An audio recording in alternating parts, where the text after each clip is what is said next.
Ce que je voudrais simplement souligner, c'est qu'il y a une prophétie sur Jésus dans Genèse 49. On est toujours dans Genèse.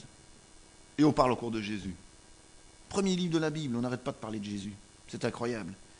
Il est dit, Judas, tes frères chanteront tes louanges. Tu forceras tes ennemis à courber la nuque, et tes frères et tes propres frères s'inclineront devant toi. Judas, mon fils, tu es comme un jeune lion qui a dévoré sa proie et regagne son repère. Le lion s'accroupit, se couche. Qui pourrait le forcer à se lever? Le sceptre royal demeurera dans la famille de Judas. Le bâton des chefs restera aux mains de ses descendants, jusqu'à ce que vienne son vrai possesseur, celui à qui les peuples seront soumis. La vigne alors sera si répandue qu'il se permettra d'y attacher son âne. Il lavera son vêtement dans le vin, son manteau dans le sang des raisins. Le vin avivera l'éclat de ses yeux et le lait la blancheur de ses dents.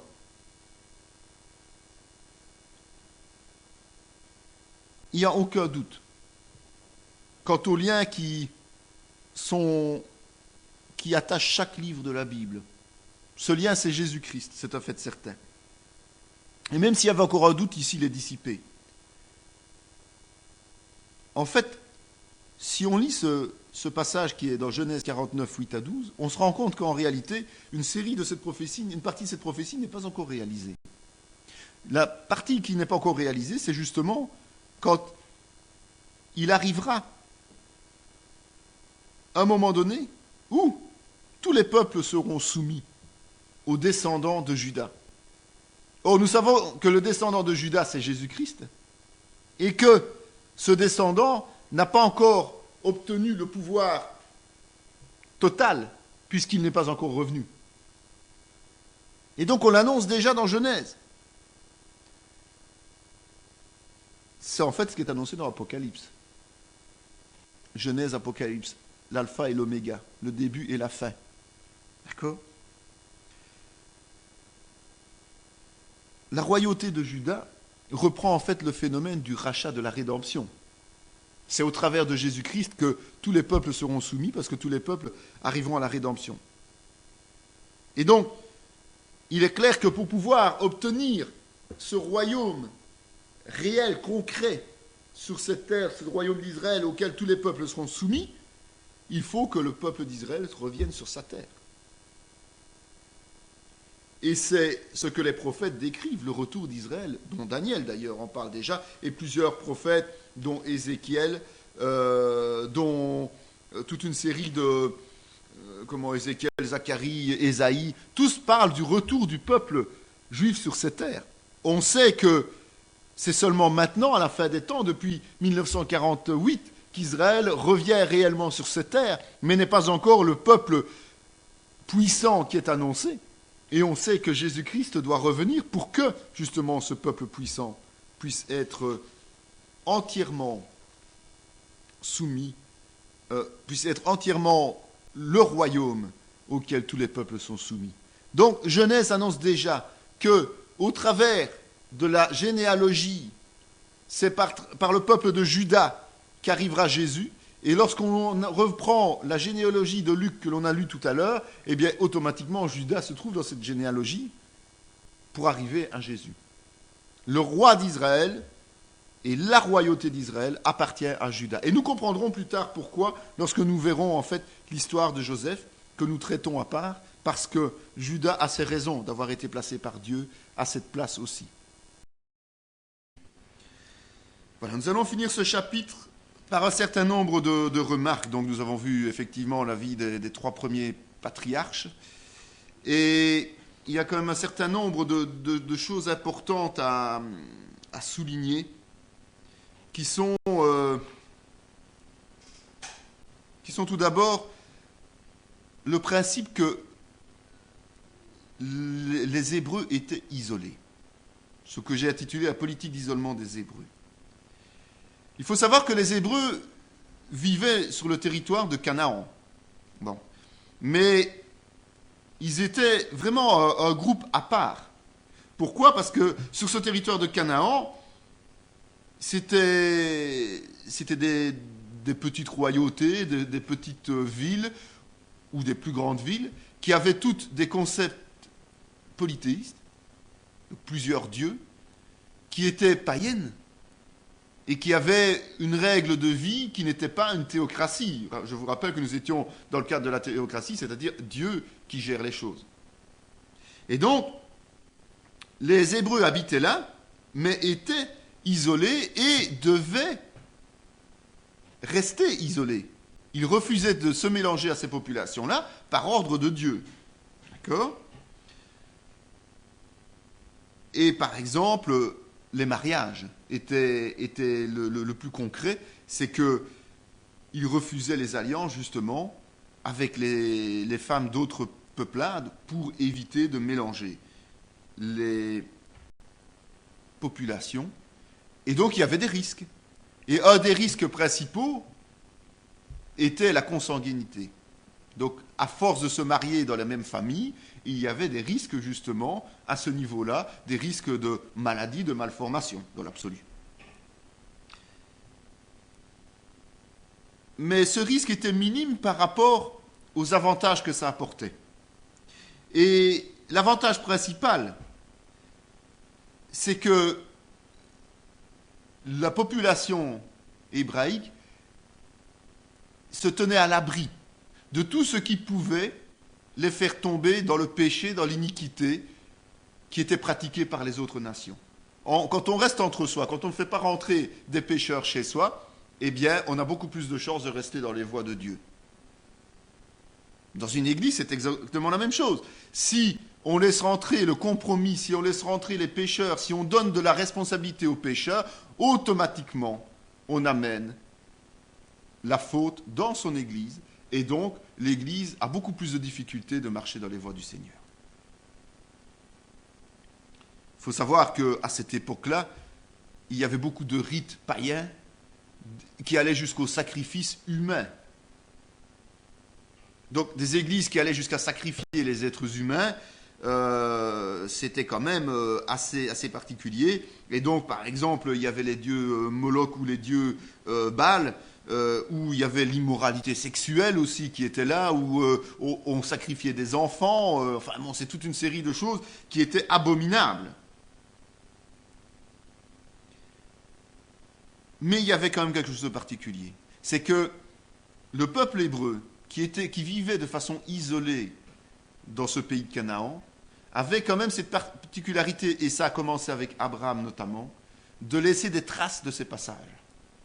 Et chaque fois, et on le voit au travers de tous les passages bibliques dans Genèse, on voit que chaque fois qu'il passait quelque part et qu'il y avait un événement particulier, eh bien, il construisait, il érigeait un autel. Un autel qui servait certainement à faire les sacrifices à ce moment-là, mais surtout qui servait à laisser une trace visible, matérielle, du fait que cette terre avait été promise au peuple hébreu et que le peuple hébreu en prenait possession entre guillemets.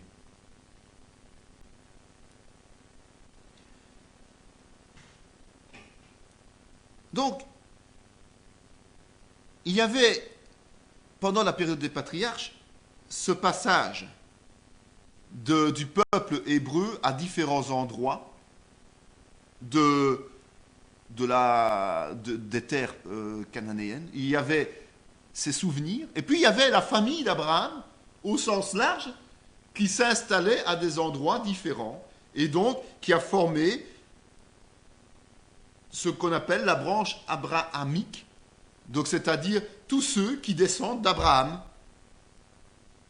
Alors il n'y a pas seulement les Hébreux, parce que nous voyons qu'il y a chaque fois une branche qui est restée le peuple hébreu, en arrivant notamment Jacob qui s'appelle Israël, mais il y a aussi toutes les autres familles qui ont la même source, la même origine, c'est-à-dire Abraham. On ne parle pas d'Isaac, on parle d'Abraham.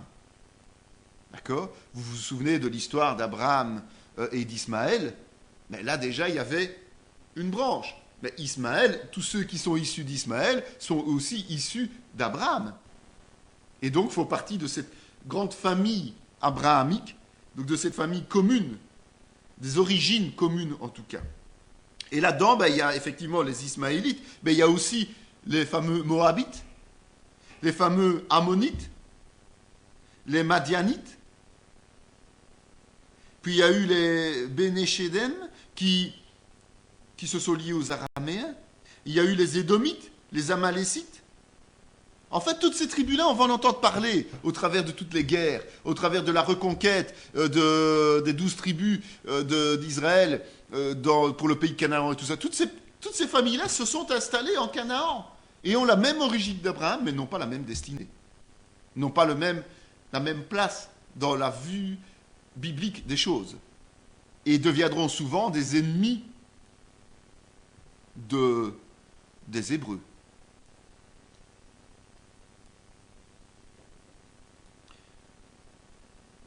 En fait, il y a eu chaque fois, si vous reprenez bien l'histoire des débuts de la Bible, il y a eu chaque fois des divisions.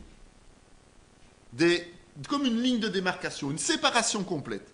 Et il y a plusieurs clans comme ça qui se sont créés, plusieurs nations qui se sont créées et qui n'ont plus rien de commun hormis l'origine. Et ça commence déjà à Abraham, puisqu'il y a eu Abraham et son neveu, Lot. Ils se sont séparés une fois que leur famille, leurs tribus sont devenues plus importantes, plus conséquentes. Puis, il y a eu, notamment, je l'ai dit, Isaac, Ismaël, mais il y a aussi eu Ésaü et Jacob. Donc, chaque génération s'est séparée. Et bon, pour chaque génération, il y a une seule branche qui est restée, celle qui deviendra ou qui est devenue Israël. Une seule branche. Dans l'histoire des rois, on se rendra même compte que c'est allé au-delà, puisque dans les 12 tribus, une tribu est restée prédominante, même si les Benjaminites sont restés indirectement liés à Juda, mais toutes les tribus du nord se sont séparées aussi. Donc c'est une constante dans l'histoire d'Israël, c'est ce principe de dire que ce n'est pas parce qu'on est d'Abraham, ce n'est pas parce qu'on est d'Isaac, ce n'est pas parce qu'on est de Jacob que l'on est des élus de Dieu au travers du peuple de Dieu. D'accord ? Il faut bien être conscient de ça. Donc, il y a un isolement, on peut dire quasiment naturel, de cette branche au fur et à mesure de l'histoire qui est le peuple élu et donc qui reste isolé de tous les autres descendants d'Abraham. Le deuxième point, la deuxième remarque, c'est qu'il y a un problème de nomadisme. Le nomadisme, c'est ne pas rester en place. C'est voyager avec armes et bagages. Et Abraham était nomade. Il n'avait pas de résidence fixe. C'est vrai qu'il est resté plusieurs années à Beersheba ou à Hébron, mais Abraham voyageait constamment. C'est en fait quelque chose de volontaire. On a une façon de vivre. Et cette population, cette famille d'Abraham et d'autres populations évidemment de l'époque, vivaient de cette manière-là. Elles trouvaient ça tout à fait normal. C'était leur façon de vivre. Donc, à partir du fait que l'on fasse le choix d'être nomade, eh bien, on doit lier ses activités à son choix. Et la seule activité, on va dire économique, vitale, qui puisse fonctionner avec le nomadisme, c'est l'élevage. Donc on voyage avec ses troupeaux. Et si on voyage avec des troupeaux, justement, c'est pour leur permettre de trouver la nourriture suffisante au travers des voyages. L'exemple que nous en avons encore aujourd'hui, c'est les élevages de moutons dans les Alpes et dans les montagnes. C'est que on voyage pour aller nourrir ces troupeaux à moindre coût, puisque c'est gratuit. On voit qu'Isaac, lui, était quand même beaucoup plus attaché au territoire où il était. Il était en Canaan, dans le Negev. Et on voit qu'Isaac a plus travaillé sur la culture. Il a cultivé. Rappelez-vous que dans le Jardin d'Éden, Adam et Ève avaient comme charge de cultiver. Quand on était dans le Jardin d'Éden, l'homme n'était pas prévu pour être nomade, il était prévu pour être sédentaire. On a l'impression, c'est vrai, qu'Isaac était plus casanier.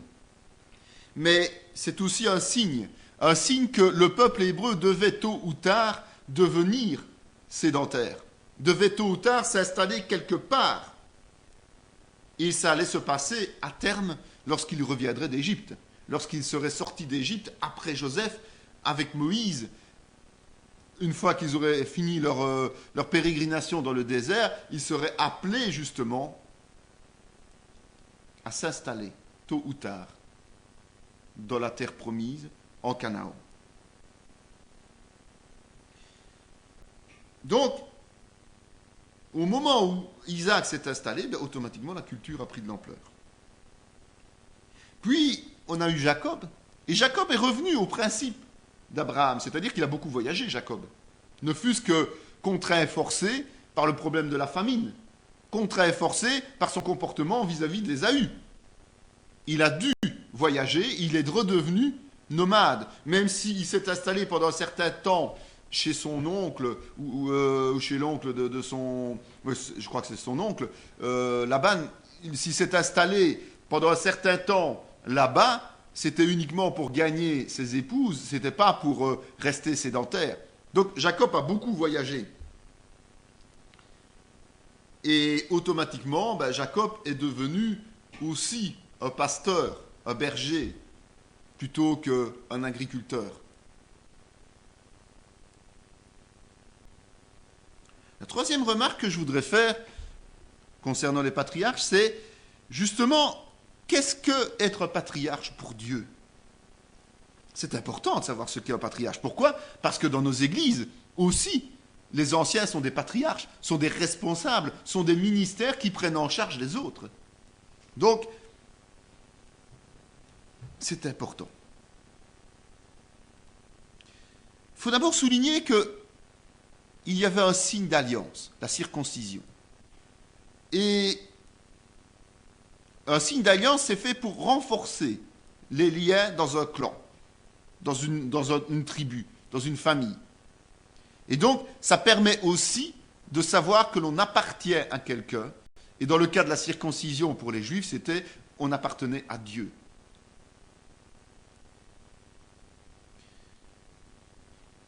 Mais ce n'est pas suffisant d'avoir un signe de ralliement, d'avoir un signe d'unité, un signe commun.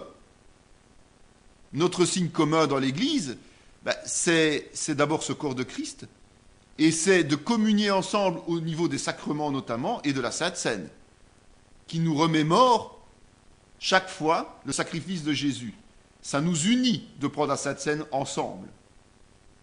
C'est un signe, mais ce n'est pas suffisant pour être unis, pour être ensemble. Donc il faut que ce soit la figure des trois premiers patriarches qui servent un peu de lien, justement, pour renforcer cette unité dans la tribu.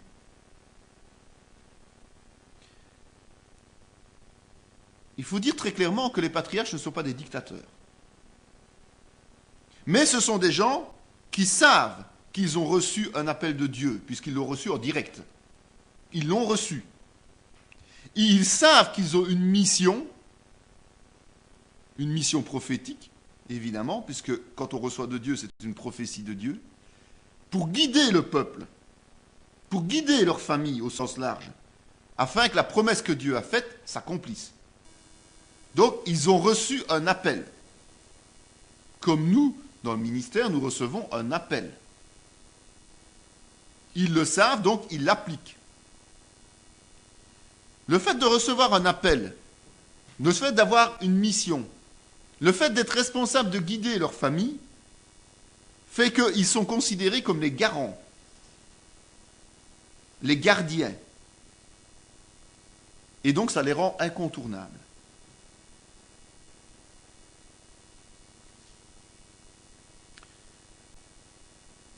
Ce qui fait que dans nos églises, c'est exactement la même chose. Dieu a gardé le même modèle patriarcal au niveau de l'église nouvelle. Pourquoi ? Quand il a désigné des bergers, quand il a désigné des anciens, quand il a désigné des responsables, eh bien, qu'est-ce qu'il a fait ? Il a tout simplement choisi des gens, il fait lever des gens, qui ont la responsabilité de mener les autres au travers de l'enseignement, de l'exhortation, de tout ce qu'on peut apporter au niveau de la prière et autres, de les amener à accomplir la promesse qui est celle de Dieu. Et donc la promesse qui est celle de Dieu, c'est d'aboutir en fin de vie à recevoir notre place dans le royaume. Et donc les ministères ne sont certainement pas des dictateurs, ne sont certainement pas des êtres humains au-dessus des autres, mais sont tout simplement des garants vis-à-vis de Dieu, de la tenue, de la vérité de la parole dans leur Église. Maintenant, chacun reste libre d'écouter, d'obéir ou de ne pas obéir. Mais le ministère, l'ancien, le berger, est obligé de prendre position pour garantir que la promesse peut se réaliser au travers de sa famille, c'est-à-dire son Église. C'est tout simplement cela, c'est exactement le même principe. C'est pour ça qu'il est important de comprendre le rôle des patriarches, qu'il est important d'accepter ce principe du rôle du patriarche. Évidemment, dans l'Église, Dieu fait lever les ministères lui-même au travers du Saint-Esprit. Ici, le principe était quand même qu'il y avait un principe d'hérédité. N'oublions pas que le peuple d'Israël était un peuple de sang, que l'Église est un peuple spirituel. Donc, il y avait un principe d'hérédité. Et la transmission de la connaissance et de la vérité devait se faire de père en fils. Évidemment, avec un lien étroit avec la mère.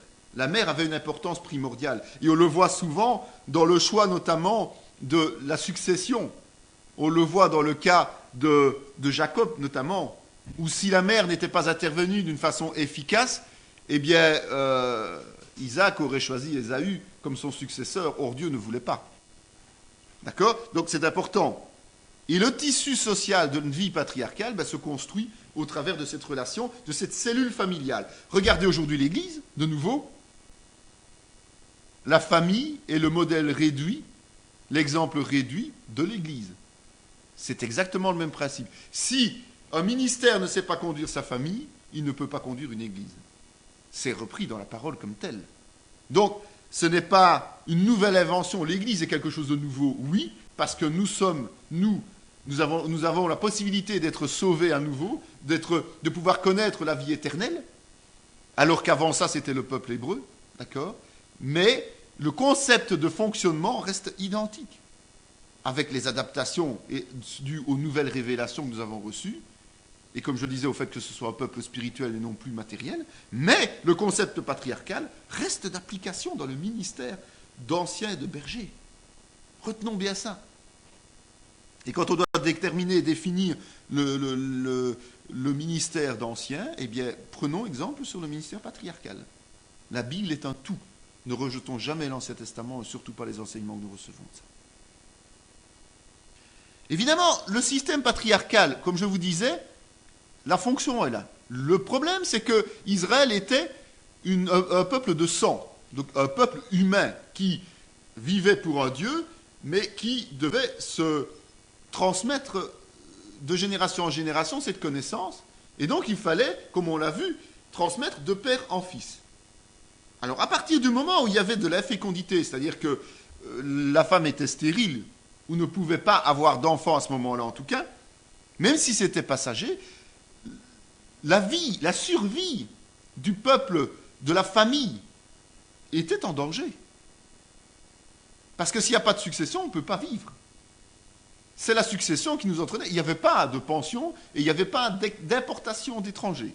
Donc ça veut dire que c'était uniquement dans le cadre de cette famille à part que le peuple devait grandir, devait prendre de l'importance en nombre et devait surtout subsister dans un équilibre normal. Et pas d'autre possibilité. Ici, si nous manquons, je vais dire, d'enfants, si nous n'avons pas assez de fécondité, comme c'est le cas en Europe, avec l'immigration, le pays reprend vie.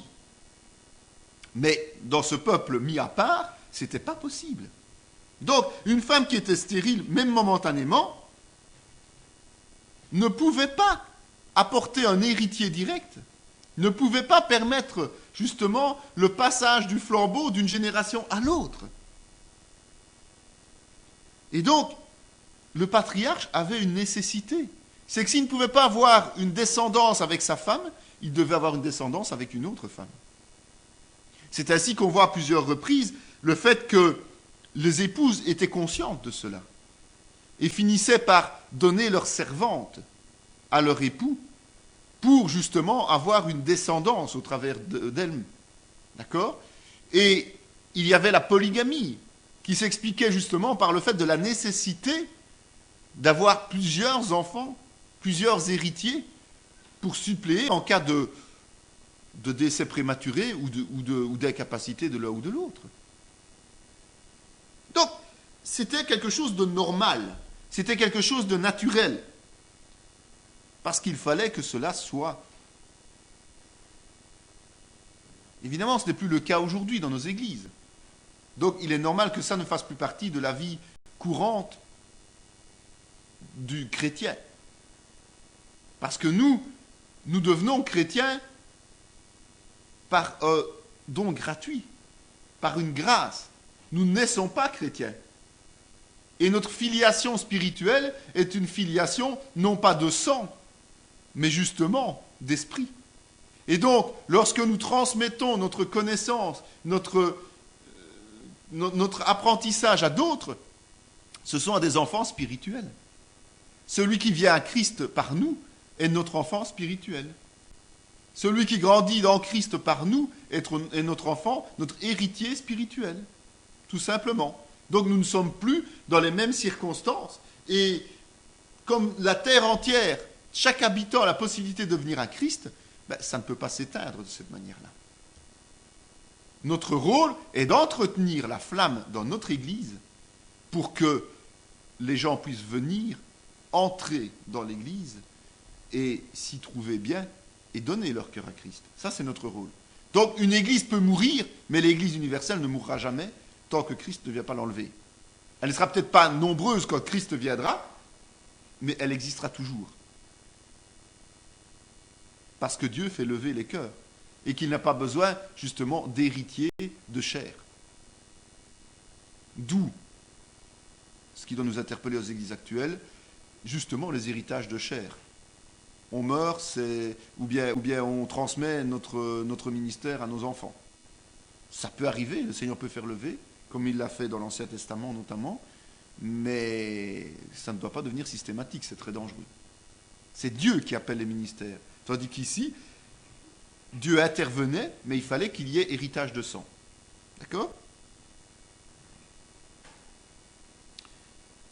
Mais chaque fois aussi, nous constatons que, outre le fait qu'il y avait des moments de creux, où il y avait des moments où il n'y avait pas de possibilité de descendance directe entre l'épouse principale, la première épouse, et le patriarche, on voit que, tôt ou tard, par la foi, Dieu bénissait. Et qu'il y avait toujours, tôt ou tard, une naissance. Malheureusement, l'homme étant souvent impatient, ne prenait pas la peine d'attendre, l'exécution des promesses, et on voit ce que ça a pu donner. On sait qu'Isaac était le fils de la promesse. Mais on sait aussi que Ismaël est né entre-temps, et que ça a amené des problèmes, et que ça amène encore aujourd'hui des problèmes. La descendance d'Ismaël étant une descendance qui est acharnée contre la descendance d'Isaac. Il suffit de regarder le Moyen-Orient, comment ça se passe, on a tout de suite compris. Donc, c'est clair qu'on se rend compte que, comme il y a beaucoup d'enfants nés de femmes différentes, dont certains étaient privilégiés parce qu'ils étaient des héritiers directs, puisqu'ils étaient les enfants de l'épouse légitime, la première épouse légitime. C'était eux les héritiers directs, logiquement. Sauf quelques exceptions, comme notamment l'histoire de Jacob, puisque Jacob s'est fait blouser. Sa promise était sa deuxième épouse, donc c'est elle qui était l'épouse principale. D'ailleurs, la descendance est passée par elle. D'accord ? Eh bien, on voit que il y avait quand même des risques et des dangers par ce système-là, d'avoir plusieurs épouses et des enfants venant de plusieurs épouses ou concubines, parce que l'homogénéité d'une famille ne pouvait pas être réelle. Il y avait des disputes, il y avait des rivalités, et on a vu tous ces exemples de rivalités et de disputes. Et donc, il y avait à un moment donné un choix à faire pour le successeur, le seul qui tiendrait sur ses épaules la continuité de cette tribu qui était celle qui allait former le peuple d'Israël.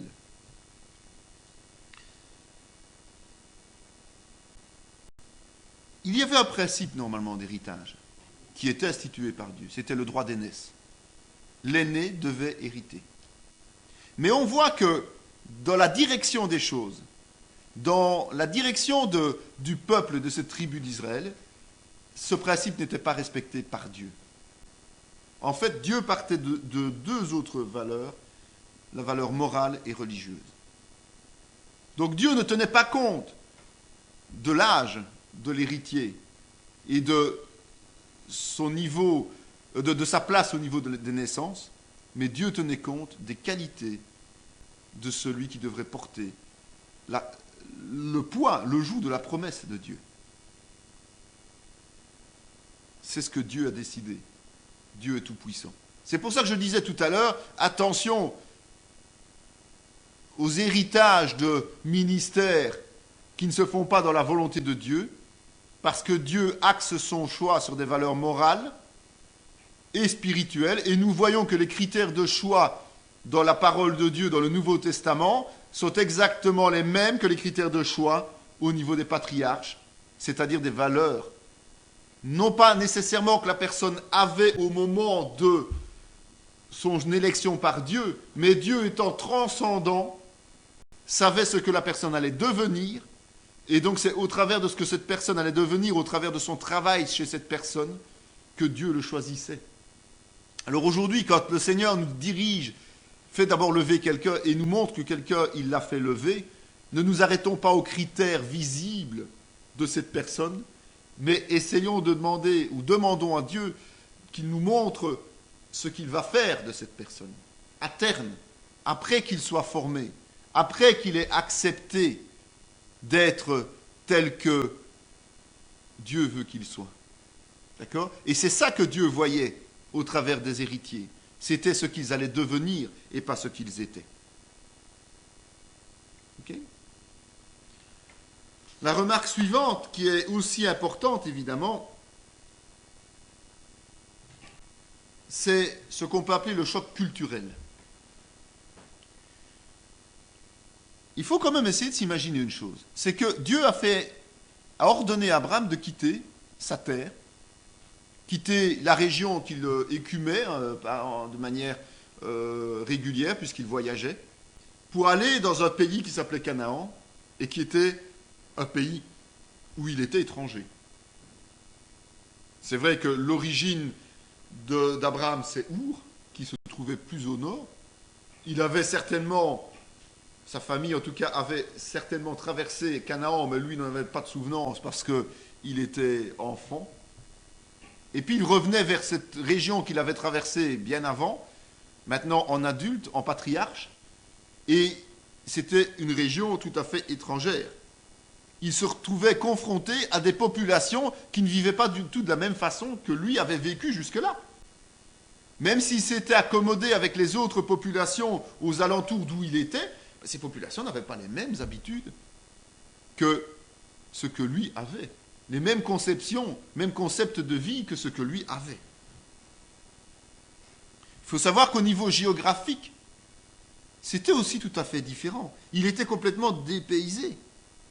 En fait, il se trouvait, lui, quand il vivait de son nomadisme, dans une plaine qui était fertile. Une plaine qui, justement, était abondante. Parce qu'il y avait deux fleuves.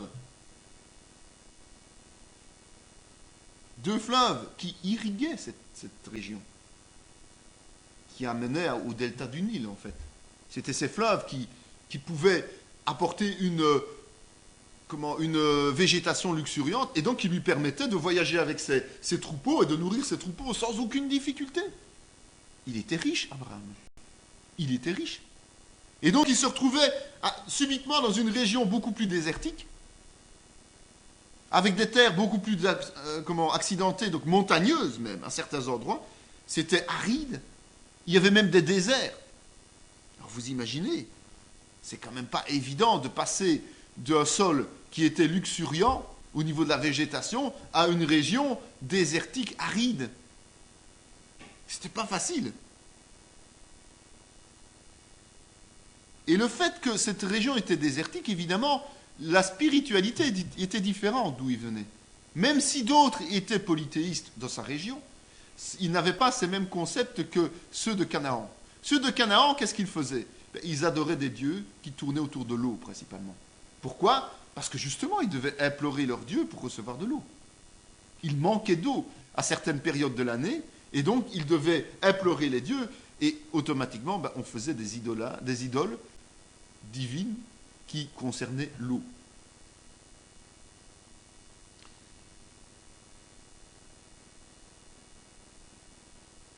Au niveau politique, nous avons vu que l'origine d'Abraham, c'est quand même une origine qui était assyrienne et babylonienne, donc c'était des nations très puissantes, mais qui étaient des nations qui avaient une culture, une connaissance des choses nettement supérieure au pays de Canaan. Canaan, c'était toutes petites tribus parcelées. Ça se comprend, puisque c'était terrain désertique. Les grandes nations n'allaient pas passer leur temps à aller conquérir ces terres-là et à aller les cultiver à tout niveau, c'est-à-dire culture générale au niveau du sol, mais aussi culture connaissance. Donc, ils délaissaient un peu, ils passaient au travers de ces régions-là pour aller conquérir, se bagarrer et tout, même en faire à un moment donné des champs de bataille, mais cette région était morcelée. Donc, il n'y avait aucune unité entre les régions, entre les villes. Il n'y avait rien de commun. Et ils étaient souvent sous protectorat, on l'a vu. Donc, des grandes nations les dominaient, mais ils les dominaient pourquoi? Pour pomper le fric, quoi. Pour pomper les richesses, mais ne leur apportaient rien en réalité. Et ils les laissaient vivoter les uns et les autres dans leur petit coin, parce que moins les gens sont unis, moins ils sont dangereux. Donc, le protectorat, que ce soit l'Égypte, que ce soit Babylone, que ce soit les Hittites, que ce soit les Phéniciens, en fonction des époques, étaient tout simplement des protectorats avilissants et non pas enrichissants. Et c'est là qu'Abraham devait aller. C'est parfois un peu difficile à comprendre, mais en réalité, non. C'est de nouveau une volonté de Dieu. Comment auriez-vous voulu qu'Abraham s'installe et prenne de l'ampleur, de l'aisance dans un pays qui était organisé, cultivé et bien équipé? Il serait fait jeter dehors avec un coup de pied au derrière. Il se serait massacrer, détruire. Il n'aurait jamais pu installer sa famille dans un pays qui avait des frontières bien déterminées et une organisation telle que les étrangers étaient intégrés ou exterminés. Donc, ce côté parcellaire de Canaan, cette volonté de Dieu de laisser une région, là dans le Moyen-Orient, qui était une région divisée, une région qui n'avait pas de domination importante, hormis le protectorat, a permis à Abraham, justement, de s'y installer quasiment sans difficulté. Et d'y prospérer. Et d'y prospérer.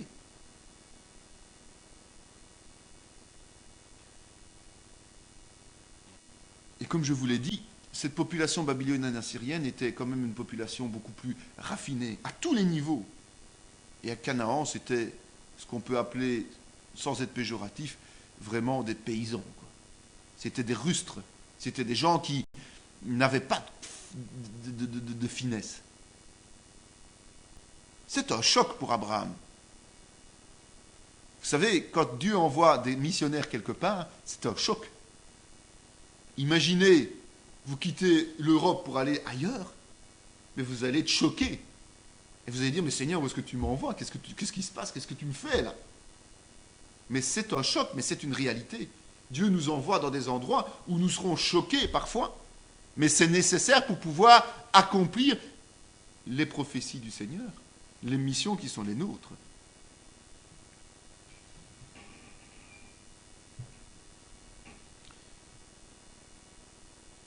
Il y a une trace qu'ils ont laissée.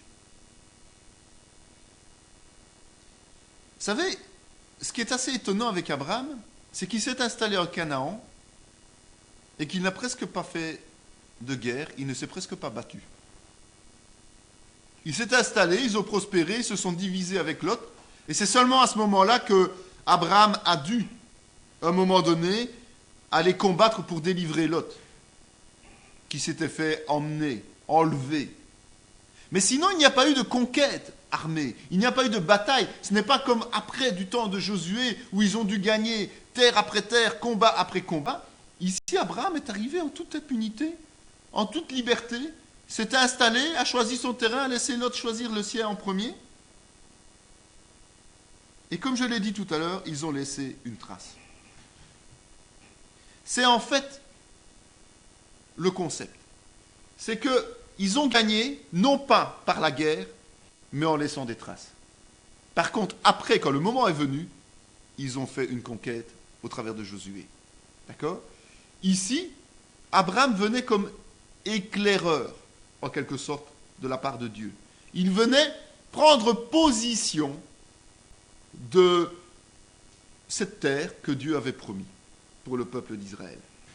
Et parce qu'il venait prendre position, il a laissé des souvenirs. Mais il était certain, et il était écrit, que le peuple d'Israël ne resterait pas là pendant des générations. À un moment donné, il serait retiré de là. C'est ce qui est arrivé après, ce que nous allons étudier avec Joseph. Mais, ces traces laissent la présence de Dieu sur cette terre promise. Ce qui fait qu'après, quand Josué va s'engager sur le territoire, eh bien, il ne fera que récupérer ce qui appartient déjà à Dieu. Abraham a mis les repères, Josué a pris ce qui appartenait déjà à Dieu. Réfléchissez un instant de comment Dieu, notamment dans cette ville, installe l'Église. Il y a plusieurs dizaines d'années, il a installé une église évangélique ici. Il y a plusieurs dizaines d'années, il y avait des juifs ici. Et puis tout a disparu, tout a tourné. Il y avait 2 temples protestants. Un a été détruit, l'autre n'est quasiment que ruine et n'a presque personne.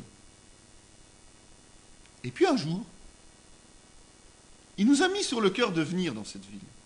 Il nous a mis sur le cœur d'implanter une église, mais il nous a interdit d'aller conquérir le terrain. Mais il nous a dit un jour que tout où nous mettrions notre pied dans cette ville, nous reviendrait. Nous sommes cette armée qui s'appelle cette armée de Josué pour cette ville. Parce que nous sommes appelés à conquérir cette ville. Mais nous devons attendre le temps de Dieu, tel que Josué a dû faire, c'est-à-dire qu'on a dû attendre que Moïse décède. C'était une volonté de Dieu. Et donc, dans un premier temps, Dieu a mis ses jalons dans cette ville, comme il le fait dans des milliers et des milliers de villes au travers du monde.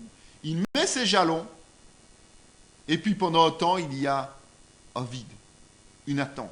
Et là, le malin pense avoir récupéré le territoire. Et puis subitement, Dieu enclenche une conquête par une armée qu'il a fait lever. Ça, c'est comment Dieu veut qu'on implante des églises. Et donc, il est important, lorsque nous sommes responsables d'églises et que nous sommes envoyés en mission, de nous renseigner quand même sur l'historique de la région et de savoir si nous sommes des éclaireurs, tel Abraham, ou nous sommes l'armée conquérante, tel Josué. Il est important de savoir où nous nous situons dans l'histoire de cette ville, dans l'histoire de cette institution. Si nous voulons conquérir alors que nous ne sommes que des éclaireurs, nous allons nous décourager, nous allons repartir en courant parce que ça n'ira pas. Si nous sommes des éclaireurs, un éclaireur c'est quoi? C'est quelqu'un qui va peut-être faire un groupe de prière régulièrement. Et puis à un moment donné, le Seigneur va lui dire, ok, ça va se terminer ici. Peut-être 10 ans, 15 ans, 30 ans, 40 ans après. Et puis, il renverra une autre armée, après un temps de silence. Eh bien, sachons où nous nous situons, en tant qu'Église, en tant que missionnaires, et à partir de là, nous serons beaucoup plus efficaces, évidemment. Si nous ne savons pas où nous nous situons, nous ne pouvons pas être efficaces.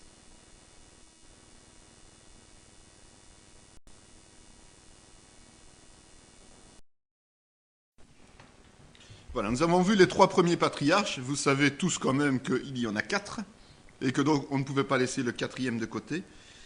Mais nous l'avons mis à part pour une simple raison, c'est que Joseph est étonnamment une préfiguration de Jésus-Christ. Et donc on va l'étudier de cette manière-là. Et nous savons que l'histoire de Joseph se situe dans Genèse, toujours, du chapitre 37 au chapitre 50. Donc c'est une histoire assez conséquente. Il faut savoir que c'est en Égypte que va s'effectuer un passage important pour Israël. Au départ, les Juifs forment une tribu, une famille, une grande famille c'est un fait, mais une famille qui va se retrouver à un moment donné poussée par la famine à venir demander grâce aux Égyptiens. Ça nous le verrons dans l'histoire de Joseph. Mais nous verrons aussi qu'après, quand Moïse sera amené à faire sortir cette tribu d'origine, eh bien, les Hébreux seront tellement nombreux, tellement forts et puissants, qu'on peut estimer qu'ils forment une nation, un pays. Une nation, on va dire un groupe d'hommes et de femmes, qui deviendra un pays quand ils seront installés. Parce qu'ils ne sont pas encore une entité au niveau territorial. Ils devront récupérer ce territoire de Canaan pour devenir un vrai pays. Mais ils sont déjà une nation, ils sont déjà beaucoup plus qu'une famille, beaucoup plus qu'un clan, beaucoup plus qu'une tribu, lorsqu'ils sortiront d'Égypte.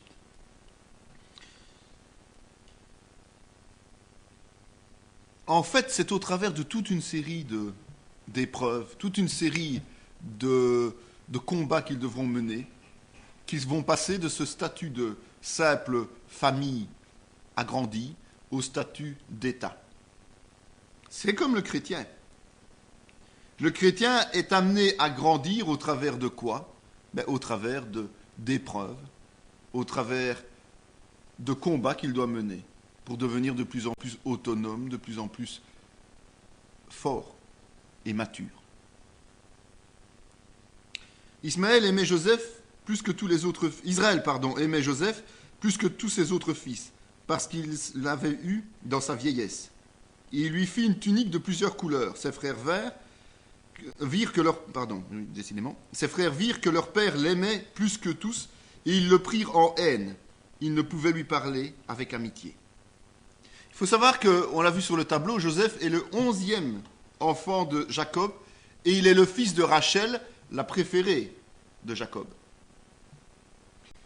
Et automatiquement, étant donné qu'il est le 11e et qu'en plus, donc il est à l'époque, à ce moment-là, le dernier arrivé, puisque Benjamin viendra bien plus tard, et qu'en plus il est le fils de l'épouse qu'il convoitait depuis le début, automatiquement cet enfant devient le chouchou de la famille, le chouchou du papa, et il est chouchouté, donc on lui offre des vêtements au-delà de ce que les autres reçoivent et tout. Et donc ses frères sont lésés par rapport à lui, et il ne saurait faire naître qu'une chose, c'est un sentiment de jalousie. Et donc ses frères, comme ils voient qu'il est protégé par le père, commencent à le haïr de plus en plus, à lui en vouloir, à se dire que s'il n'était pas là, ils auraient peut-être un peu plus de regard compatissant de leur père. C'est une erreur de la part de Jacob, d'avoir un préféré. C'est toujours une erreur d'avoir un préféré dans une famille. Mais le fait est là. Joseph eut un songe, il le raconta à ses frères, qui le haïrent encore davantage. Il eut encore un autre songe, il le raconta à ses frères, il dit « J'ai eu encore un songe, et voici le soleil, la lune, et 11 étoiles se prosternaient devant moi. » Joseph est un naïf. Joseph se complaît très bien de la préférence que son père a pour lui, c'est un fait certain, qui s'en plaindrait. Mais Joseph aime ses frères. Il aime ses frères et il aime justement partager avec eux ce qu'il reçoit.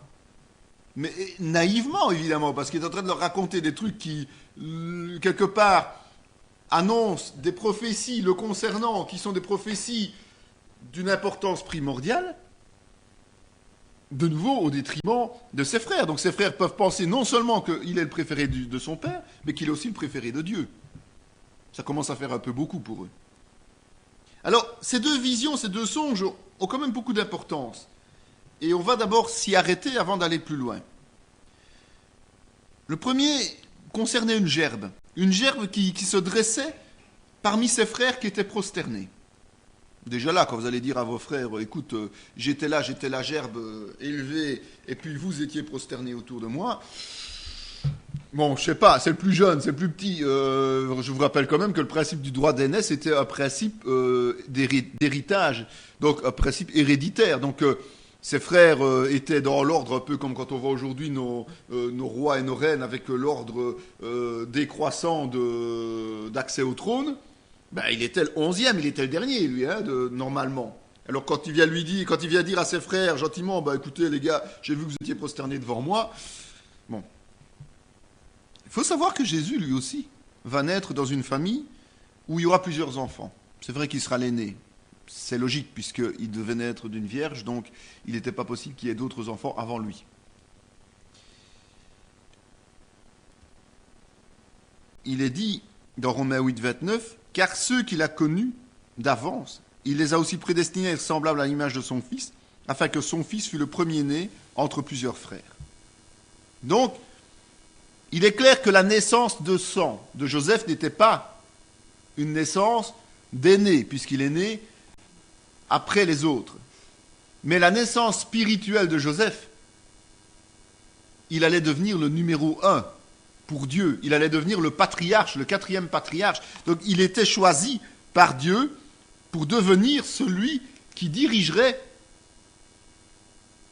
la manœuvre, qui dirigerait le peuple qui était en gestation à ce moment-là. C'est clair que l'histoire nous racontera que ça s'est passé, et peut-être pas comme on peut l'imaginer, ou comme lui pouvait l'imaginer, mais c'est un fait certain que c'est lui qui était choisi par Dieu.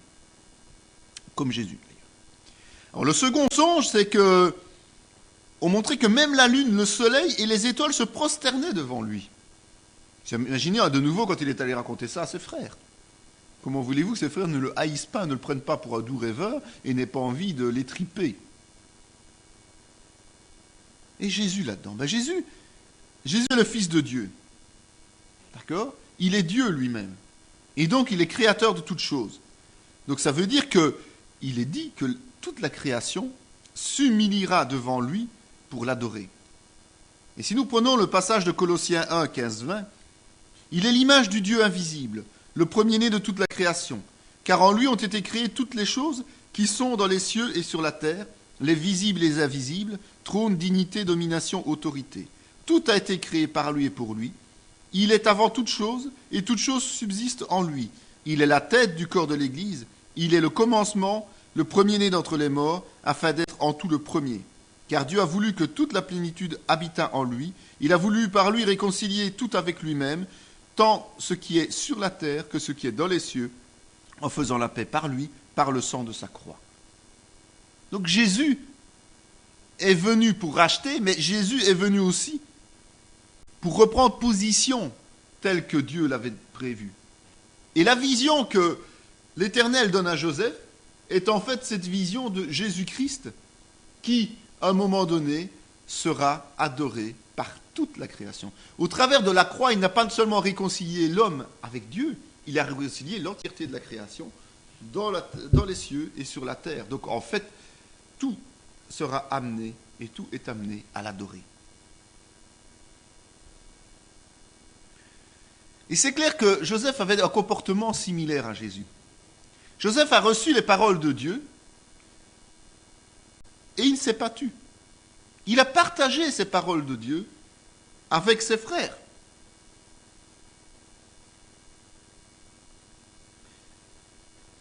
Et c'est vrai que à un moment donné dans l'histoire de Joseph, on voit qu'il a été envoyé par son père vers ses frères.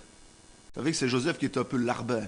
C'est Joseph qui devait faire quand même le travail. Même s'il était préféré de son père, il était quand même le plus jeune, donc il devait quand même remplir un certain nombre de tâches. Et notamment ravitailler ses frères ou tout ce qui s'ensuit. On voit ça dans différentes histoires, comme avec David aussi. Plus tard, c'est quand même eux qui devaient faire le travail. Et donc c'est son père qui l'envoie vers ses frères. Et c'est d'ailleurs ça qui a précipité sa situation malencontreuse, où ils ont pensé à le faire mourir en le jetant dans un puits. Et puis, où il a été vendu comme esclave. Mais il faut savoir quand même, et là il faut le souligner, et on en reparlera, que c'est grâce à l'intervention de deux de ses frères, malgré tout, qui sont Ruben et Juda, que Joseph n'est pas mort, mais a été vendu.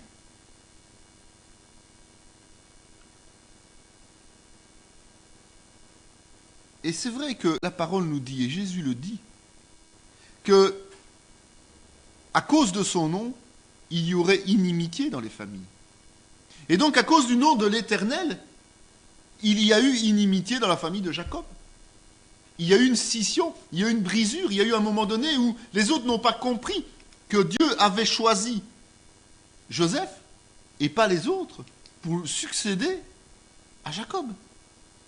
Et donc, il y a une inimitié qui existait là. Donc cette inimitié a déjà son modèle dans l'Ancien Testament, inimitié que Jésus annonce pour le Nouveau Testament et pour l'Église. Lorsque nous venons à Christ, on aimerait bien que tout le monde nous suive. Mais bien souvent, on a des brisures avec des proches, avec parfois des frères, parfois des sœurs, parfois les parents, parce qu'ils ne comprennent pas du tout qui nous sommes et ce que nous faisons. Ils ne comprennent pas du tout pourquoi nous sommes changés. Et donc, parfois, pas toujours, heureusement, parce qu'il y en a qui respectent, même dans le monde, l'opinion des autres, mais parfois, il y a inimitié, il y a brisure, il y a scission. Eh bien, c'est un exemple biblique. Et c'est aussi quelque chose qui fait que Joseph était si proche de Jésus-Christ. Mais ce n'est pas tout. Joseph, nous avons vu, avait reçu de son père une tunique flamboyante. Aujourd'hui, ce serait presque fluorescent. Mais à l'époque, c'était des couleurs vives. Eh bien, il a été dépouillé de sa tunique. Dépouillé de sa tunique, ça veut dire qu'ils ont voulu lui retirer son autorité, sa prestance, le fait qu'il était un élu de Dieu, choisi par Dieu, oint par Dieu, pour servir l'Éternel. Et si son père lui avait offert cette tunique flamboyante, c'est parce que son père avait reconnu au travers de lui celui que Dieu choisissait pour lui succéder. Et donc il lui avait offert ce signe particulier. Et qu'est-ce qu'ils ont fait avec la tunique de Jésus-Christ? Ils se la sont partagés. C'était une tunique rouge. Le rouge était flamboyant, le rouge était la couleur des rois. Et on l'a partagé au sort au moment où on l'a mis sur la croix. On lui a enlevé l'autorité royale pour le crucifier, en fait. Ça va plus loin. Joseph a été vendu pour 20 pièces d'argent. Judas a trahi Jésus pour 30 pièces d'or. C'est quand même très interpellant. C'est très intéressant de voir que tout ce que Jésus a subi, Dieu l'avait déjà annoncé avant au travers d'autres serviteurs.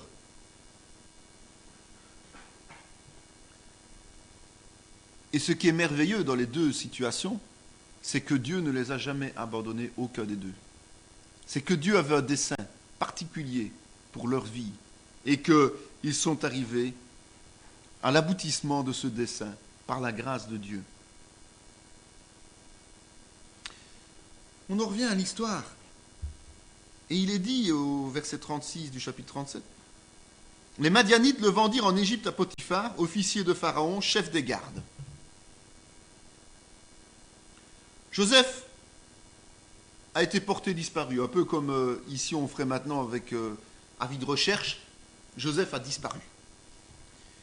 Et la version officielle de ses frères était qu'une bête féroce l'avait dévoré. Donc il y a deux frères qui sont intervenus pour lui sauver la vie, mais ils ne sont pas allés au-delà de cette intervention pour lui sauver la vie. Ils ont quand même partagé le mensonge avec leur frère et ont été dire à leur père qu'il avait été dévoré par une bête féroce. Ce qui a provoqué le désespoir de Jacob. Son fils préféré, celui en qui il avait placé tout son espoir, avait été dévoré par une bête sauvage. Il en était convaincu. Il ne pouvait pas imaginer que ses frères que ses autres fils aient fait une pareille horreur. Et en plus lui mentent. Il ne pouvait pas imaginer ça, ce n'était pas possible. Et donc, il les a crus. Et Joseph, lui, s'est retrouvé en Égypte. Il s'est retrouvé en Égypte comme esclave, évidemment, puisqu'il avait été acheté par les Madianites comme esclave. Les Madianites faisaient du commerce d'êtres humains, on pourrait dire aujourd'hui, et donc achetaient des gens là où ils les trouvaient, quand ils ne les kidnappaient pas, et puis les revendaient dans les nations fortes, puissantes, dont l'Égypte. Mais Dieu était toujours avec lui. Et même en tant qu'esclave, tout ce qu'il entreprenait réussissait. Ça doit être la même chose pour chaque chrétien. Chaque chrétien, où qu'il soit dans le monde, lorsqu'il travaille en tant que subalterne, doit réussir, doit être un exemple, doit être un modèle et doit être au-dessus de la moyenne. Ça doit frapper, ça doit choquer. Et le fait qu'il était si efficace, eh bien, il est devenu intendant de Potiphar. C'est-à-dire qu'il s'occupait de toute la maison, il s'occupait de gérer cette maison selon les meilleures conditions possibles.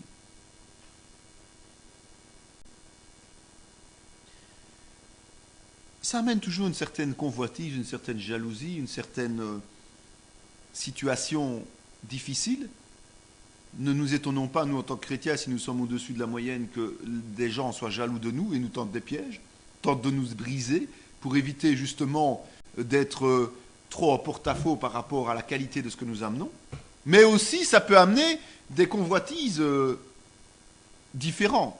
Et notamment, la femme de Potiphar, qui était certainement une femme d'homme politique important qui la délaissait à son domicile avec ses serviteurs et puis qui, lui, s'occupait des choses importantes de l'État. Ceux qui sont appelés au ministère doivent se rendre compte qu'il y a d'abord la famille aussi, et il n'y a pas seulement que le ministère. Et beaucoup délaissent leur famille pour s'occuper du ministère et puis se retrouvent dans des situations catastrophiques. Je vous rappelle que le choix d'un ministère se fait aussi sur base de la qualité de vie dans la famille. Donc c'est important de se rendre compte que nous avons une importance à jouer au niveau de notre famille et de l'Église, et pas seulement ou de l'Église ou de notre famille. D'accord ? C'est important. Et donc, cette femme qui était certainement délaissée a commencé à subir certaines tentations, en sachant qu'à cette époque, la perversion n'avait certainement rien à envier à la perversion actuelle. Donc, elle trouvait tout à fait normal de finir dans un lit avec Joseph, qui était un beau jeune homme très intelligent, qui était capable de gérer les choses et qui, en plus de ça, était à disposition toute la journée, alors que son mari n'était certainement pas souvent là. Donc, elle trouva la solution de se dire que, il est esclave, il n'a qu'à respecter son statut d'esclave, et donc je peux en disposer comme je veux, corps et âme, presque. D'accord ? Évidemment, c'était mal connaître Joseph, qui était fidèle à l'Éternel, et qui, lui, a refusé, et donc il s'est fait piéger. Et il s'est fait piéger, il s'est retrouvé, justement, en prison, parce qu'il n'a pas voulu se pervertir, il n'a pas voulu entrer dans le péché. Il aurait pu, la tentation était là, la séduction était là, et apparemment, cette dame n'était pas vilaine, donc il aurait pu. Mais c'était quelqu'un de fidèle, et on comprend mieux pourquoi Dieu l'avait choisi, lui, et pas les autres.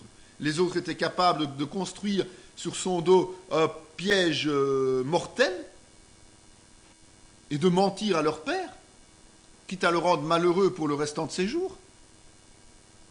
Et Joseph, lui, résistait à la tentation facile, puisqu'il avait un certain statut, et qu'il n'aurait pas eu grand-chose à faire pour obtenir encore plus.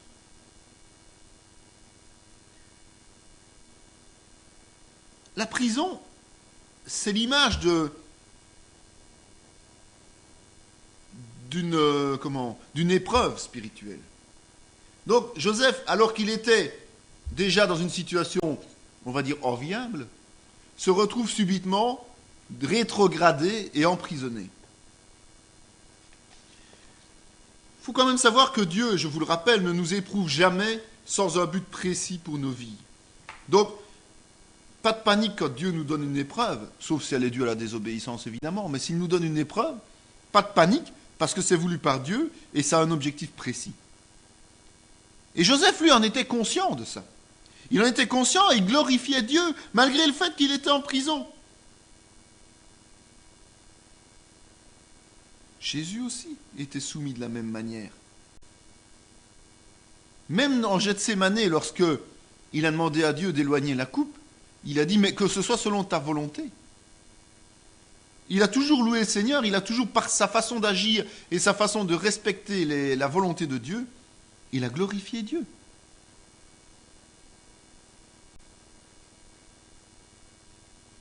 C'est vrai que ce sont des exemples concrets. Et c'est vrai que souvent, lorsqu'on est dans l'épreuve, on panique. Pourquoi? Mais parce que on ne connaît pas sa parole. Et si on ne connaît pas sa parole, on ne peut pas discerner sa volonté, on ne peut pas la pratiquer. Donc, étudier la parole de Dieu et prendre exemple, notamment sur la vie de Joseph, nous permet de comprendre beaucoup de choses et d'appliquer dans notre vie ce que Dieu veut pour chacun d'entre nous. En ce temps-là, Judas s'éloigna de ses frères et se retira vers un homme d'Adulam nommé Hira. Judas l'a reconnu et dit « Elle est moins coupable que moi puisque je ne l'ai pas donnée à Shéla mon fils, et il ne la connut plus. » C'est un passage qui m'a interpellé. Pourquoi? Parce que on voit que d'un côté Joseph vit ses épreuves. On voit que de l'autre, 2 de ses frères sont intervenus pour lui sauver la vie avant qu'il vive ses épreuves. Et puis on constate que Judas se met à part. On voit que Judas ne reste pas avec ses frères. Je vous rappelle quand même que toutes ces tribus vont former les 12 tribus d'Israël. Tous ces frères sont à la base des tribus d'Israël. Et que Judas fait partie de ces tribus.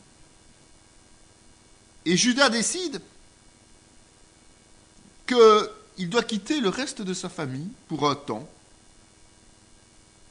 Et nous voyons que par la suite, la tribu de Judas se séparera des tribus du nord, formera le royaume de Juda par rapport au royaume d'Israël.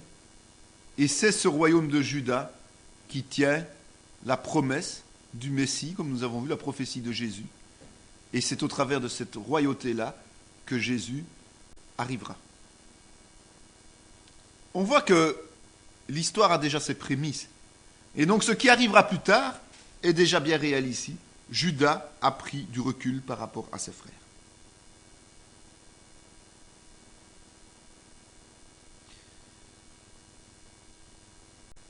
Judas avait 2 fils aînés. Et ces 2 fils aînés ont été tués par Dieu. Avant qu'il y ait un héritage, avant qu'il y ait une succession. Et le premier avait une épouse qui s'appelait Tamar. Selon la loi juive, le second a épousé Tamar. Et puis Judas, on ne sait pour quelle raison, oublié de marier le troisième à Tamar lorsque le deuxième est décédé. Tamar, rappelons-le, était quand même d'origine cananéenne, donc n'était pas une juive en tant que telle.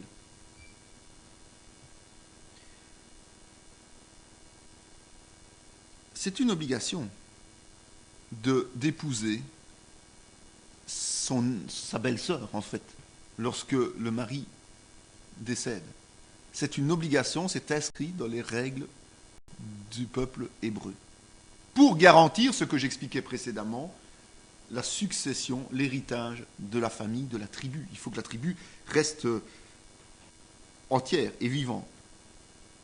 Alors Tamar, elle, qui est cananéenne, donc qui n'est pas 100% dans les règles juives peut-être, et qui a peut-être une autre conception des choses, en tout cas une autre approche, va ruser. Elle va ruser et elle va se faire passer pour une prostituée. Au risque de sa vie, au péril de sa vie, pour pouvoir justement garantir la pérennité de la famille de Judas au travers d'une relation avec son beau-père. Là, ce n'était pas prévu. Comme de quoi la moralité, même chez les Juifs, même dans la famille de Jacob et autres, n'était pas tout à fait extraordinaire, puisque ce n'est pas la première fois qu'on entend que des enfants d'Israël fréquentaient des prostituées. Ce n'est pas la première fois que ça arrive. Mais Tamar arrive justement par là, au travers de cette façon de se comporter, à garantir une pérennité de la famille de Judas. Heureusement d'ailleurs, parce que sinon, Jésus ne serait peut-être pas là, au travers de cette lignée-là. On est bien d'accord. Quoique, nous avons vu que c'est au travers de Joseph qu'on passe, de cet esprit agirait quand même. Mais enfin, il fallait que la tribu de Judas continue à exister jusque-là. Dieu veut que tous les plans s'accomplissent. Et lorsque les plans doivent s'accomplir, eh bien, tout est prévu d'avance. et tout se passe au moment voulu comme cela doit se passer. On revient à Joseph, et il est dit, le chef des échansons ne pensa plus à lui, il l'oublia.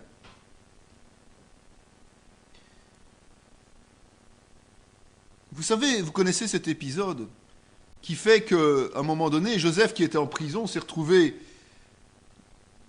avec des voisins de cellules d'un certain niveau. Il y avait les chansons, il y avait le panetier. Et c'est vrai que les deux ont eu des rêves ou des visions et que Joseph avait reçu du Seigneur cette capacité d'interpréter ses rêves et ses visions. Et vous savez qu'il les a interprétés et pour les chansons et pour le panetier, et que ses rêves se sont réalisés, un étant restauré, l'autre étant trucidé. Il est clair que la parole nous dit que c'est les chansons qui ne se rappellent pas de Joseph, puisque le panetier aurait eu difficile de s'en souvenir encore, puisqu'il n'avait plus cette capacité, le malheureux. Donc, il est dit à un moment donné que ces deux-là sont sortis, selon la volonté de Dieu, de prison, l'un debout, l'autre couché, et que plusieurs temps se sont passés, et les chansons avaient complètement oublié. Ça fait penser que, qui que nous soyons, quoi que nous fassions, n'oublions pas de nous référer à Dieu, jamais aux hommes. Les hommes sont fragiles. Les hommes peuvent à tout moment oublier. Les hommes peuvent à tout moment faire défaut. Mais Dieu, lui, est toujours fidèle. Donc Joseph, lui, le savait. Et Joseph ne s'est pas, même s'il a demandé qu'on se souvienne de lui, ne s'est pas tracassé outre mesure du fait que les chansons l'oublient. C'est en Dieu qu'il plaçait sa foi et il savait que Dieu ne l'oubliait pas. Au bout de 2 ans, Pharaon eut un songe. 2 ans. 2 ans. Entre le moment où les chansons sont sorties et le moment où Joseph a commencé à pouvoir voir un peu la lumière du jour, eh bien, 2 ans se sont écoulés. Et Pharaon dit à Joseph, puisque Dieu t'a fait connaître toutes ces choses, il n'y a personne qui soit aussi intelligent, aussi sage que toi. Je t'établis sur ma maison et tout mon peuple obéira à tes ordres. Le trône seul m'élèvera au-dessus de toi. Pharaon dit à Joseph, vois, je te donne le commandement de tout le pays d'Égypte. 2 ans d'attente. 2 ans de souffrance dans une prison, parce qu'on ne doit quand même pas être très à l'aise, et ce n'est pas les prisons comme chez nous, où ils se plaignent déjà de leurs conditions, mais là c'était bien pire que maintenant. 2 années dans des prisons telles qu'elles étaient à cette époque, ça devait être horrible. Et les chansons s'est souvenu de Joseph, simplement parce que Pharaon a eu un songe et qu'aucun de ces diseurs de bonne aventure, de ces sacrificateurs et autres n'était capable de lui expliquer le songe. Et je pense que les chansons s'est souvenu de Joseph parce qu'il a commencé à paniquer pour sa place et il savait très bien qu'il risquait de se retrouver de nouveau en tôle si jamais on n'arrivait pas à expliquer au Pharaon ce qui allait se passer. Tout simplement, ce n'est que ça. Ne nous faisons pas d'illusions, les chansons ne pensaient qu'à sa place. Les chansons ne pensaient qu'à sa promotion, les chansons ne pensaient qu'à lui-même, égoïstement. Mais Dieu suscite parfois des gens qui vont agir par égoïsme, mais qui vont servir ses plans. Et c'est ce qui se passait ici. Il servait les plans de l'Éternel en étant égoïste et en pensant 2 ans après à ce Joseph qui lui avait quand même dit la vérité quant au fait qu'il serait restauré.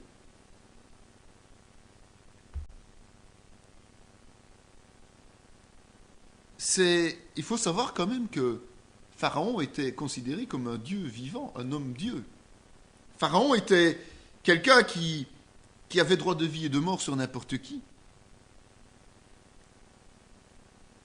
Et Joseph était un esclave, prisonnier, condamné, pour avoir, soi-disant, tenté d'abuser une Égyptienne. Ne l'oublions quand même pas. Et il se retrouve face au Pharaon, et parce que c'est un homme de foi, eh bien, il proclame qu'il n'est rien sans son Dieu, sans l'Éternel. Et il explique le songe à Pharaon. Essayez d'imaginer un instant dans quelle position Joseph se trouvait. Et la première chose qu'il fait, c'est d'affirmer que l'Éternel est son Dieu et qu'il ne peut rien sans son Dieu. face à quelqu'un qui est considéré comme un Dieu vivant sur terre.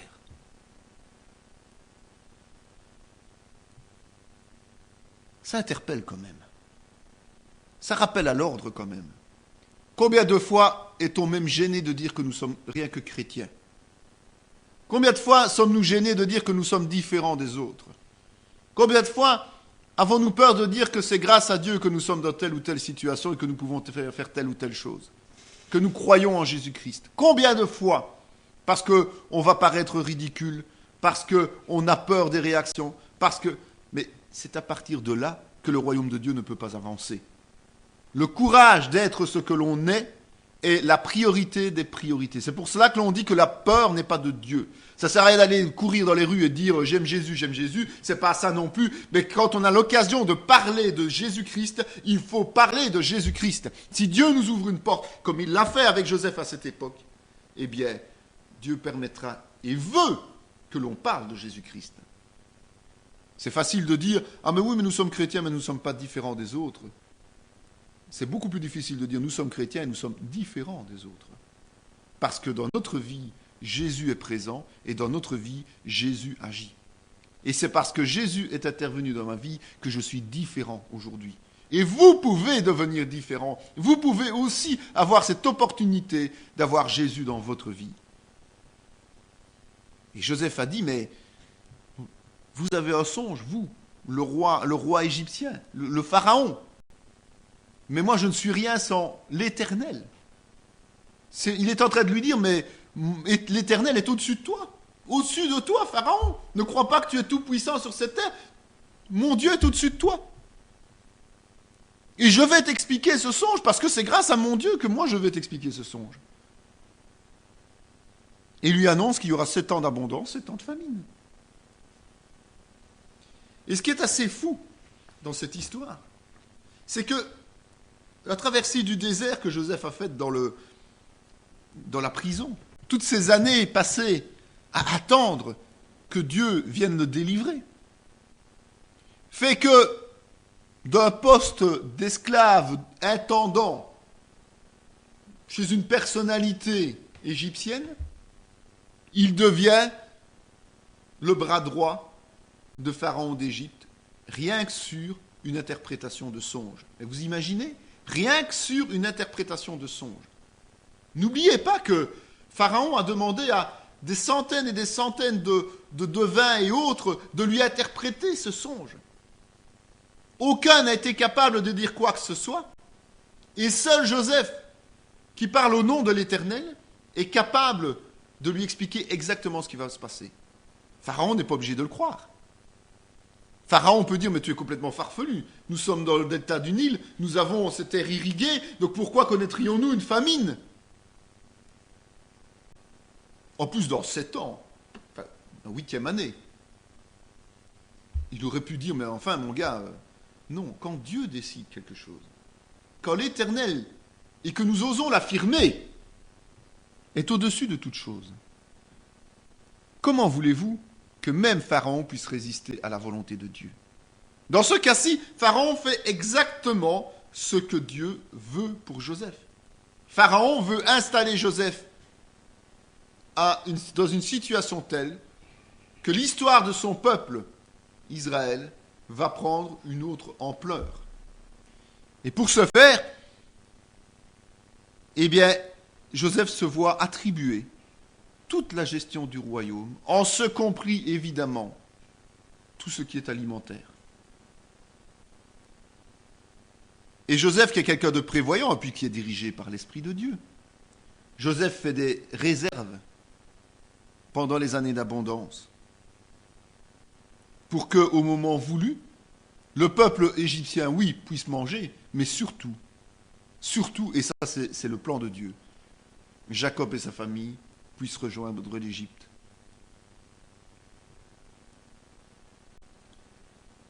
La foi, parce que c'est une situation de foi ici de la part de Joseph. C'est par la foi que Joseph agit.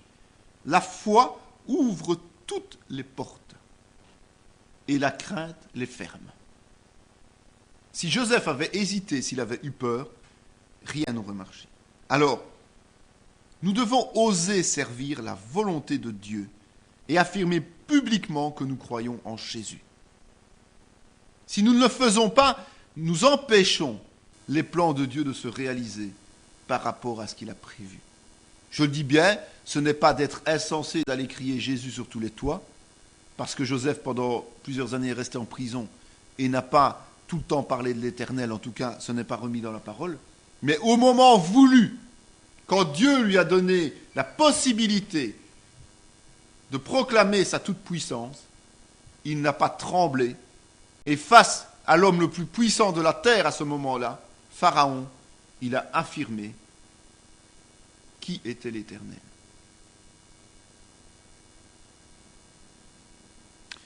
Avant les années de famine, il naquit à Joseph 2 fils que lui enfanta Asnath, fille de Potiphéra, prêtre d'On. Joseph était sur place, donc il a épousé une Égyptienne, qui en plus était la fille d'un sacrificateur égyptien. Mais il a eu 2 fils, Manassé et Éphraïm. Et ces 2 fils seront à la source de 2 tribus d'Israël de nouveau. Joseph, il n'y a pas de tribu de Joseph en Israël. Mais il y a la tribu de Manassé, divisée en 2 d'ailleurs, et la tribu d'Éphraïm. Joseph a reçu une double portion. Contrairement à ce qu'on peut imaginer, on ne retrouve pas Joseph. Si, on retrouve Joseph au travers de sa descendance directe.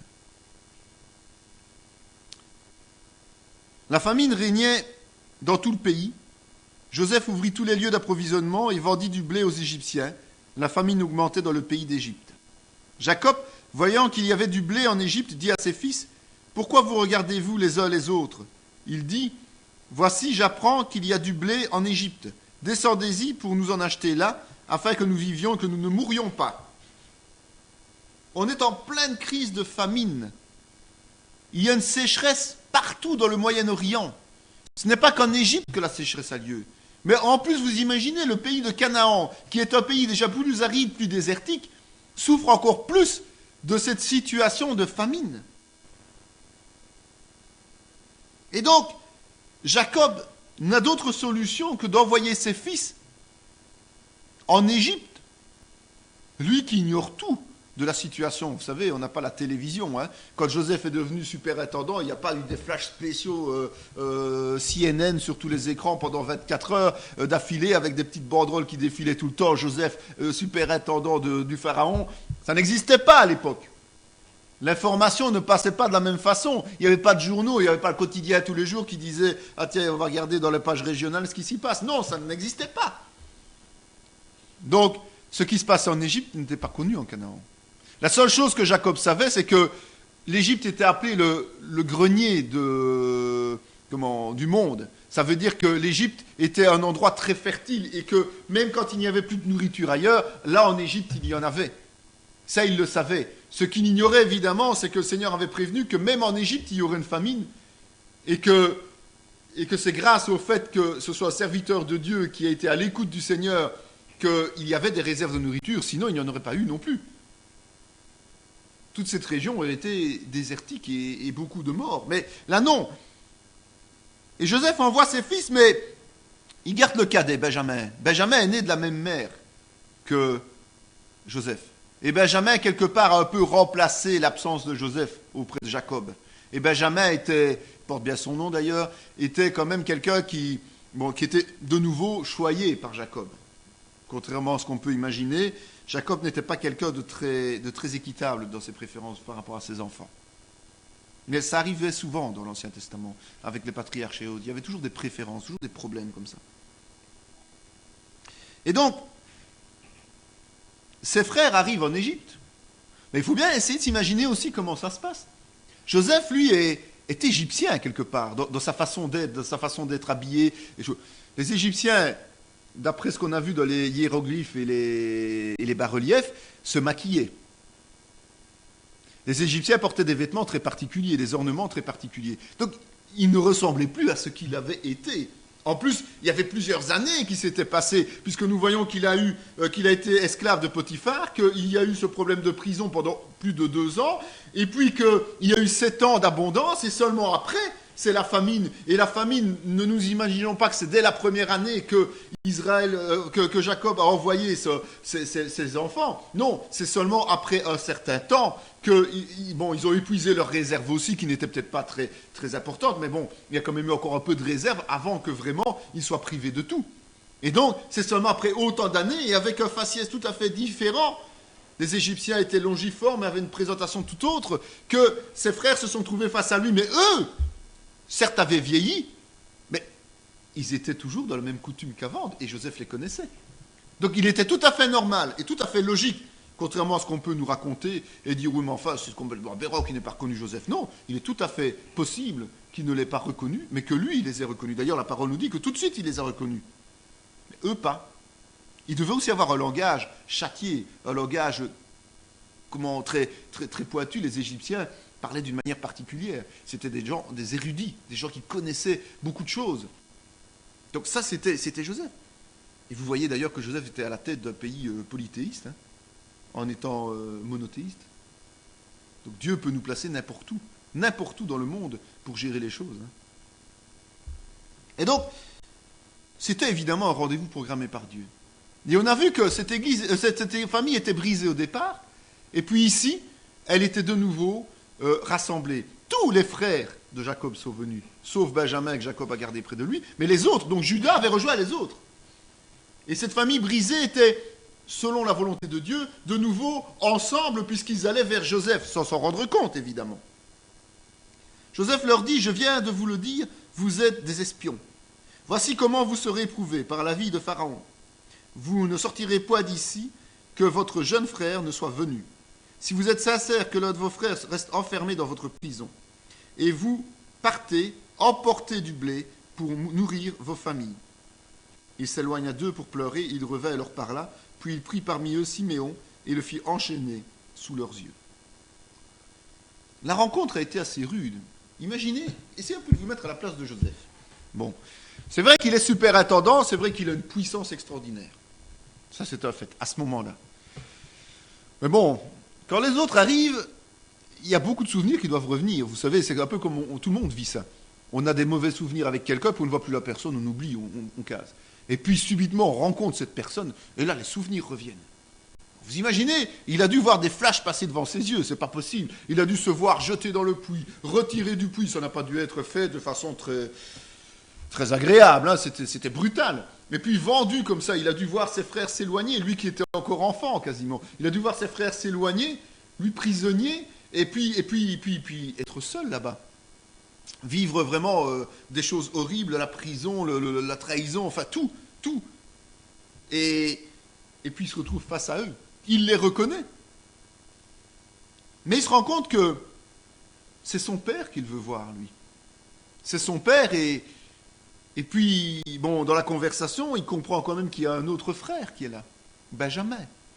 Et il veut le voir, ce frère, qui est né de la même mère que lui. Et donc, d'un côté, il se montre rude avec ses frères pour leur dire, bon, je vais quand même vous montrer qui je suis, il ne faut pas rigoler, quoi. Hein, les gars, il ne faut pas rigoler.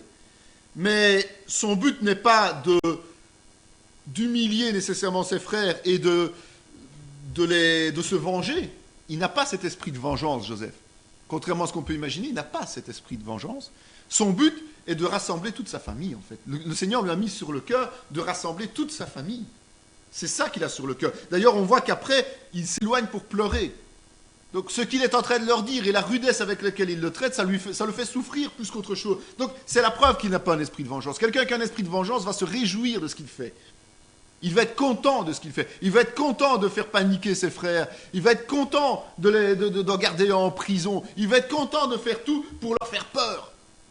Pour qu'ils aient des remords, pour qu'ils se demandent ce qui arrive. Non. Lui, il s'éloigne pour pleurer.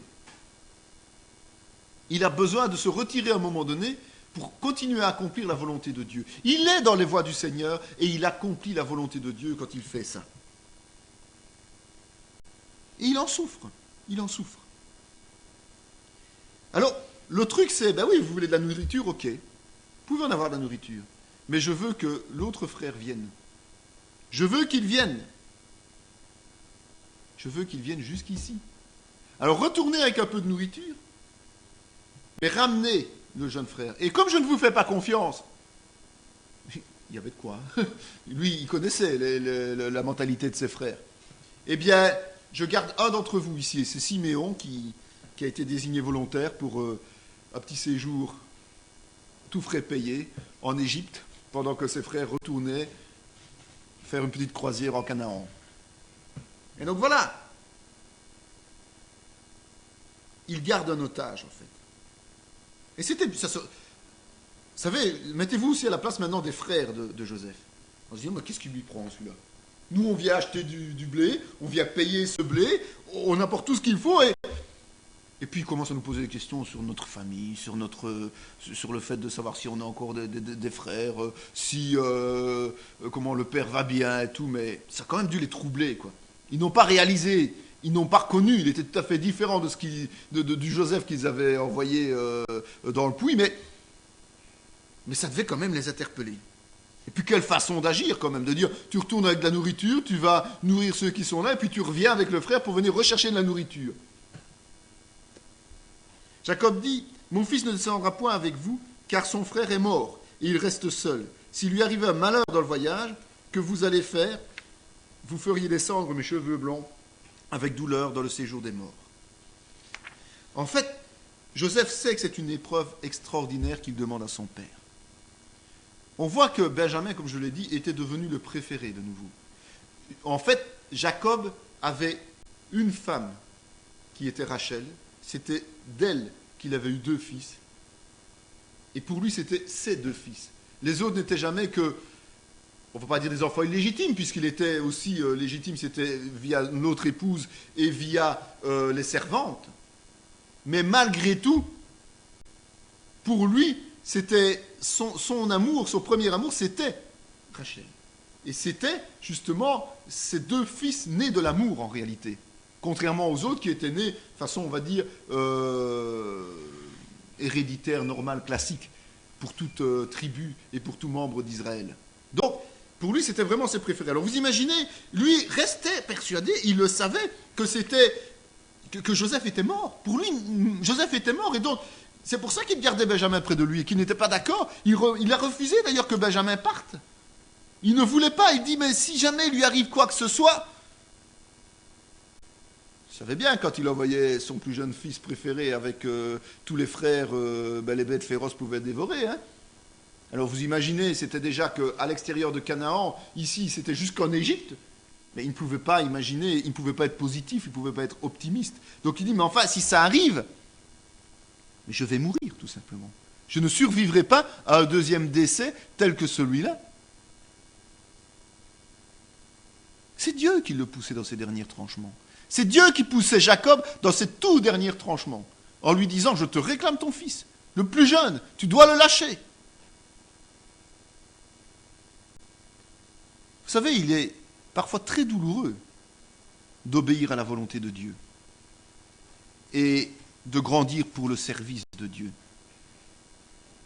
Parfois, le prix que Dieu réclame de notre part est bien supérieur à ce qu'on pourrait imaginer être capable de supporter.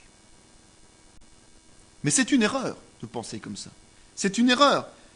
Parce qu'il est dit dans la parole que Dieu ne nous éprouve pas au-delà de nos forces. Mais Dieu, en réalité, cherche à nous faire descendre au plus profond des choses pour nous hisser justement dans la maturité chrétienne et l'aptitude au service. Judas dit à Israël, son père, « Laisse venir l'enfant avec moi, afin que nous nous levions et que nous partions. Et nous vivrons et ne mourrons pas, nous, toi et nos enfants. » C'est clair que Jacob a essayé de faire obstruction. Jacob a voulu garder absolument Benjamin. Mais à un moment donné, évidemment, les provisions qui avaient été données aux frères de Joseph ont fini par s'épuiser. Et Joseph a été malin. Il n'a pas donné suffisamment de nourriture que pour qu'ils puissent passer 5 ou 6 ans tranquilles chez eux en train d'attendre et de laisser Siméon prolonger son séjour touristique auprès de Joseph. Soyons clairs. Donc, à un moment donné, il n'y avait plus rien à manger de nouveau. Donc, Jacob les a renvoyés en Égypte. Mais Judas est intervenu. Judas a pris autorité quelque part. Et il a dit à Jacob, écoute, je ne pars pas sans Benjamin. Si l'intendant de Pharaon veut que Benjamin soit avec nous, eh bien moi je te garantis que je vais y veiller personnellement afin que les choses s'accomplissent telles qu'elles doivent s'accomplir, mais je prends Benjamin avec. Et Jacob remet le sort de ses fils, entre les mains du Seigneur. Et il leur donne des présents, des cadeaux pour justement encourager Pharaon et l'intendant à être, disons en tout cas, correct avec ses enfants. Il dit qu'il en soit donc selon vos paroles. Celui sur qui se trouvera la coupe sera mon esclave, et vous, vous serez innocent. Alors Judas s'approcha de Joseph et dit, de grâce mon Seigneur, que ton serviteur puisse faire entendre une parole à mon Seigneur, et que sa colère ne s'enflamme point contre ton serviteur, car tu es comme Pharaon.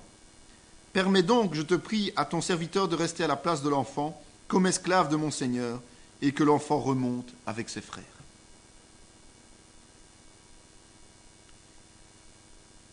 Il y a un épisode que l'on a passé et qu'on va relater maintenant.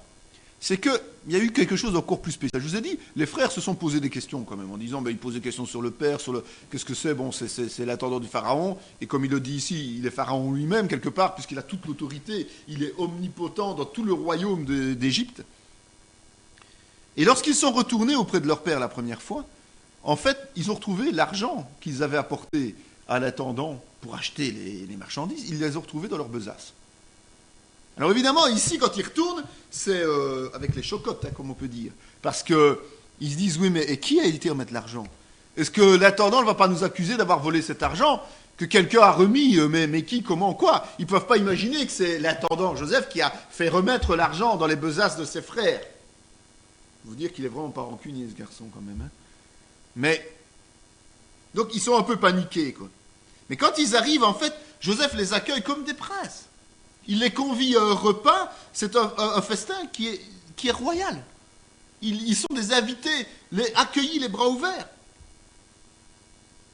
La méfiance tombe tout doucement, quoique les interrogations sont toujours là. Et puis Joseph ruse. Et Joseph met une coupe de valeur dans le sac de Benjamin. Il les laisse partir et puis après il les fait poursuivre. Évidemment, tout est échafaudé. Avoir des plans comme ça, il faut soit être machiavélique, soit respecter la volonté de Dieu. Vous aurez vite fait le choix entre les deux solutions. Joseph n'est pas machiavélique, mais est un serviteur de Dieu. Et donc, il les fait poursuivre, il les fait arrêter. Et il décide de transformer en esclave celui qui aura la coupe. Évidemment, il sait très bien qui a la coupe. C'est Benjamin. C'est Benjamin qui se fait piéger. Et il dit qu'il fera esclave celui qui a la coupe. Vous imaginez un instant, il touche Benjamin, lui qui sait ce qu'est d'être le préféré de son père Jacob, puisqu'il l'était. Et donc, il dit, voilà, je vous libère tous, sauf lui. Et là, il y a un fait encore important à noter. Et souvent, ça passe inaperçu dans l'étude de la parole. C'est Judas de nouveau. C'est Judas qui intercède pour prendre la place, pour prendre la place de Benjamin. Jésus est issu de la tribu de Judas. Et Jésus a pris notre place pour nos péchés. Il y a une suite logique dans la parole de Dieu, une suite qui ressort toujours de plus en plus fort, qui vraiment s'affine de plus en plus au fur et à mesure que nous approchons du temps de Jésus-Christ. C'est la branche de Judas, c'est elle sur laquelle on a prophétisé la royauté héréditaire et éternelle. C'est la branche de Judas qui est déjà intervenue avec Ruben pour éviter que Joseph soit tué par ses frères. Et maintenant, c'est Judas qui se propose pour prendre la place de Benjamin et ainsi garder la vie de son père sauve. Et si on voit même que Joseph et Benjamin étaient les préférés, on voit quand même que c'est la branche de Judas qui est venu Jésus-Christ.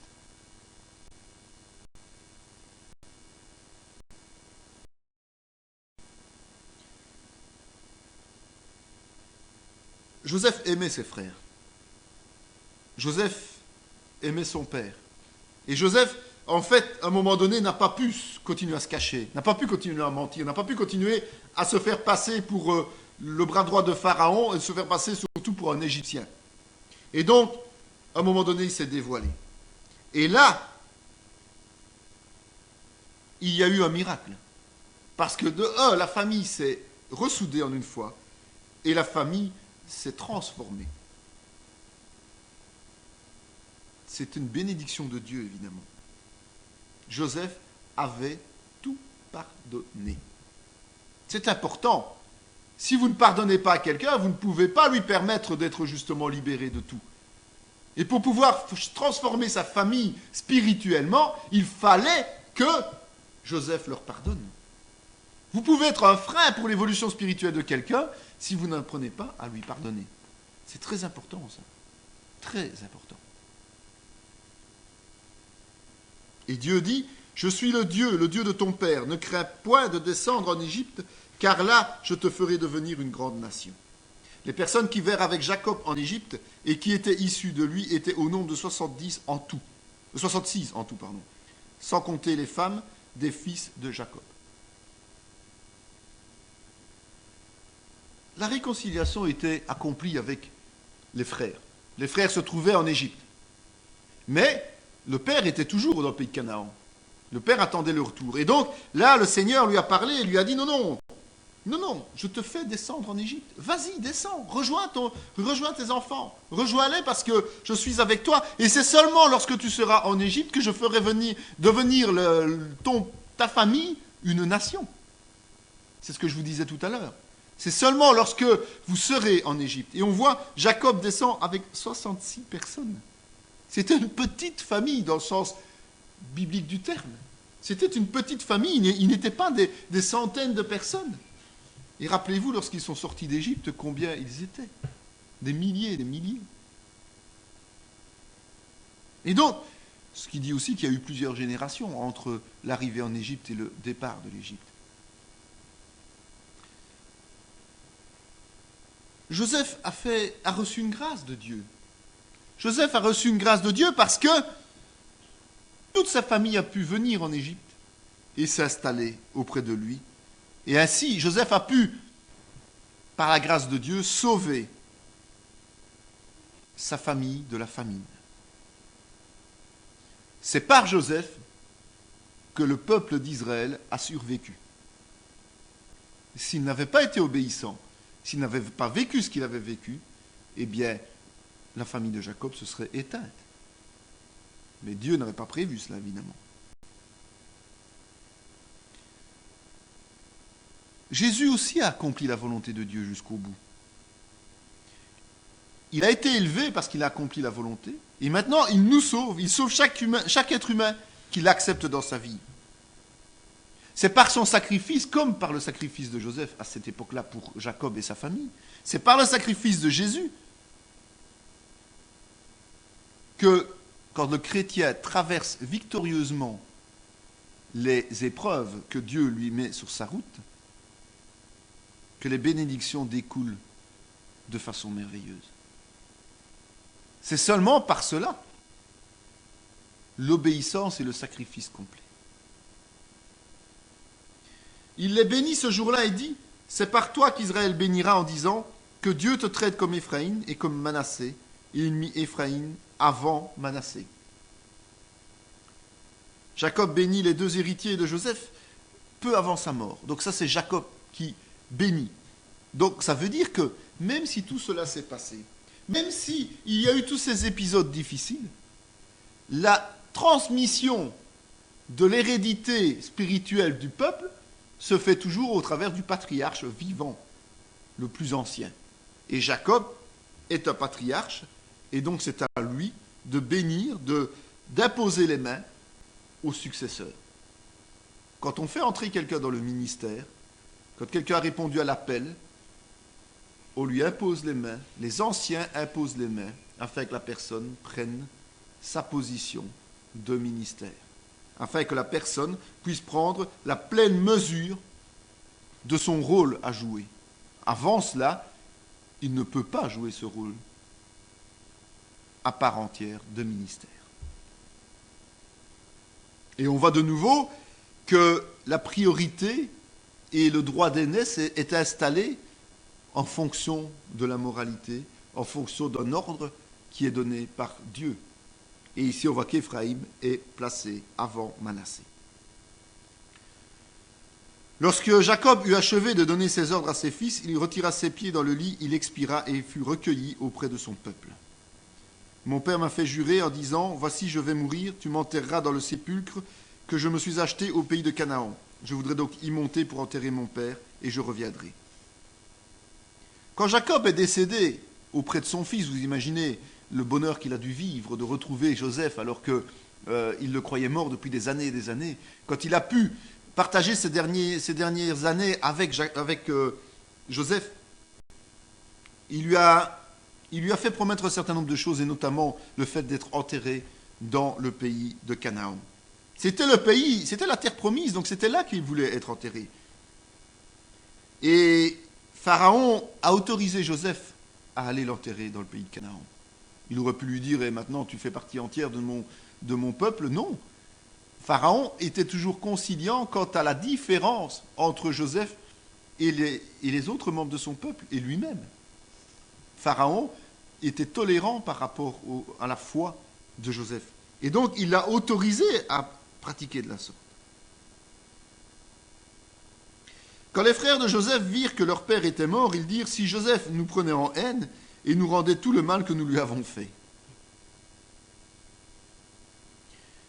Joseph, on a vu, a tout pardonné à ses frères. Mais eux n'ont pas accepté réellement ce pardon, n'ont pas compris la portée du pardon de Joseph. N'ont pas compris qu'ils étaient pardonnés une fois pour toutes. Comme quand on arrive au Seigneur, ou quand on met une erreur, quand on fait repentance, qu'on reçoit le pardon, c'est effacé. Mais Joseph, pour lui, c'était très clair. C'est ça aussi la similitude avec Jésus. Le pardon est efface une fois pour toutes le péché. Sinon, à quoi servirait le pardon? Si tous les deux jours, il faut qu'il revienne sur la table. Mais les frères n'avaient pas compris ça. Et beaucoup de chrétiens ne comprennent pas ça. Ils continuent à se culpabiliser sur des fautes qui ont été pardonnées depuis belle lurette. Et donc cette faute a été pardonnée, mais eux pensaient que Joseph avait pardonné parce que Jacob était là et que ça allait durer le temps que Jacob soit vivant, mais qu'une fois que Jacob allait rendre l'âme, eh bien tout allait leur retomber dessus, parce que comme Jacob n'était plus là, Joseph allait pouvoir agir à sa guise. Et donc ils ont commencé à paniquer. Et là, Joseph a dû faire preuve d'une mansuétude extraordinaire. Parce qu'ils devenaient pompants, les frères. Hein. Et vraiment, les frérots, ils exagéraient. Hein. Il n'y a rien à faire. Ils avaient de nouveau échafaudé un plan pour éviter de se faire choper par leur frère Joseph, simplement parce qu'ils avaient peur. On a l'habitude, parfois, d'échafauder des plans dans nos têtes pour éviter que Dieu nous punisse de choses, alors qu'on a déjà reçu le pardon. C'est irriter Dieu de faire comme ça. Si Dieu nous dit, vous faites repentance, vous recevez le pardon, et la faute est effacée, ne venez pas l'énerver à revenir toujours avec votre faute sur le tapis. Elle est effacée, elle n'existe plus. C'est tout, c'est pas compliqué. Alors arrêtez de l'énerver. C'est vrai que Dieu est un Dieu de mansuétude, mais il ne faut pas non plus pousser le bouchon trop loin. Il a aussi sa limite. Le péché est définitivement effacé. Et donc les fautes et le comportement des frères de Joseph étaient effacés. Il aurait pu s'irriter de leur nouveau comportement, mais Joseph était quelqu'un de vraiment rempli de l'esprit et leur a aussi pardonné. Joseph demeura en Égypte, lui et la maison de son père, il vécut 110 ans. Joseph dit à ses frères, je vais mourir, mais Dieu vous visitera et il vous fera remonter de ce pays-ci dans le pays qu'il a juré de donner à Abraham, à Isaac et à Jacob. Donc, Joseph a vécu 110 ans. Il est mort à ce moment-là et il a annoncé déjà, il a prophétisé la sortie du peuple d'Égypte. Donc, le peuple hébreu n'était pas destiné à rester présent en Égypte, mais il était destiné à quitter ce peuple d'Égypte et à revenir vers la terre promise de nouveau, au travers des tribus qui étaient les tribus issues de Jacob. La conclusion de ceci. Vous aviez médité de me faire du mal. Dieu l'a changé en bien pour accomplir ce qui arrive aujourd'hui, pour sauver la vie à un peuple nombreux. Genèse 50, 20.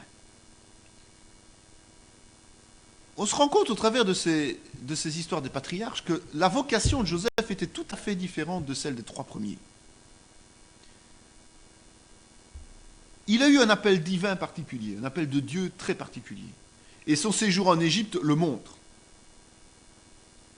Il n'a pas été comme les autres mis à la tête de la tribu d'Israël.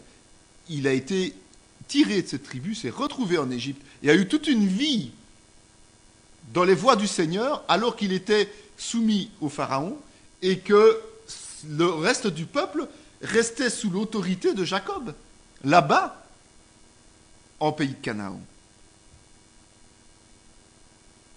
Et c'est vrai que, au travers de la conclusion qu'il donne ici, en disant que le mal que ses frères avaient médité contre lui, Dieu a changé tout ce mal en bien, et que c'est parce que les autres méditaient du mal et que Dieu l'a changé en bien et que tout se réalise, tout s'est réalisé de cette manière-là, et qu'un peuple entier est sauvé, un peuple nombreux. Et vous voyez qu'au départ, ils sont 66. Optimiste. Non, il avait les yeux de Dieu, il avait la vision divine, puisqu'il annonce la sortie et il sait que le peuple sera nombreux.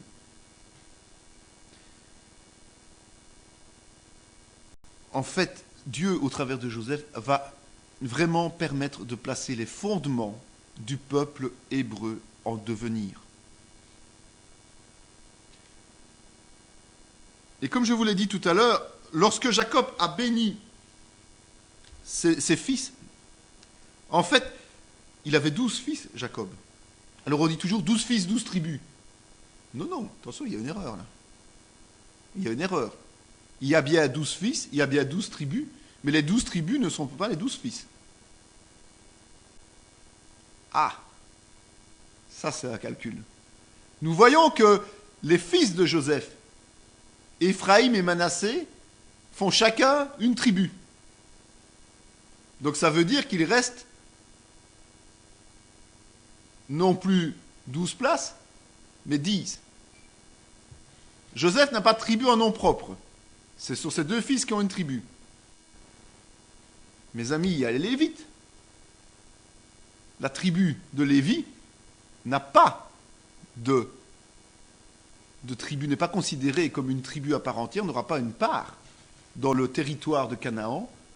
Elle sera consacrée pleinement au Seigneur. D'accord ?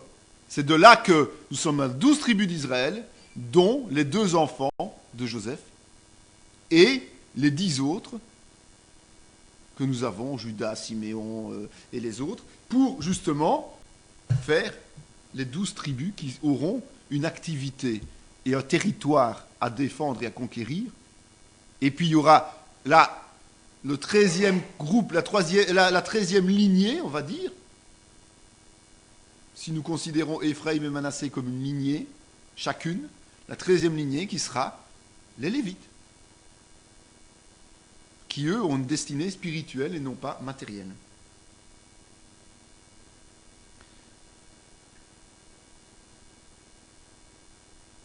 Alors nous avons vu que Juda détenait la royauté. C'est déjà prophétisé dans Genèse, bien avant toute chose. Mais le fait que Joseph reçoit une double portion, c'est-à-dire 2 tribus descendant de lui, prouve que c'est lui qui a reçu de la part du Seigneur le droit d'aînesse. Il était le 11e dans l'ordre, mais il a reçu le droit d'aînesse. D'accord ? Donc, c'est Joseph qui était garant à ce moment-là de l'aboutissement de la promesse de Dieu. Comme Isaac l'a été, comme Jacob l'a été, comme Abraham l'a été, eh bien c'était Joseph, c'est par Joseph que la promesse de Dieu devait se réaliser, même si Juda allait porter la royauté après.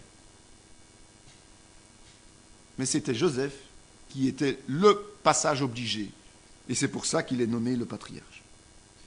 C'est dans la foi qu'ils sont tous morts, sans avoir obtenu les choses promises, mais ils les ont vus et salués de loin, reconnaissant qu'ils étaient étrangers et voyageurs sur la terre. Hébreux 11, 3. Le lien entre Noé entre les patriarches, entre les proches des patriarches. Et Moïse n'a qu'un seul nom, la foi.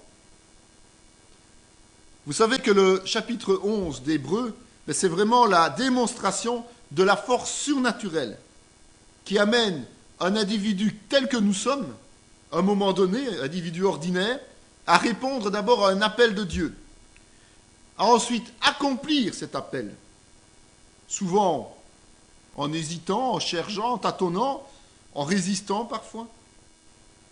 Mais on réalise pour finir la volonté de Dieu, et parce qu'on réalise ce qu'il veut, eh bien la réussite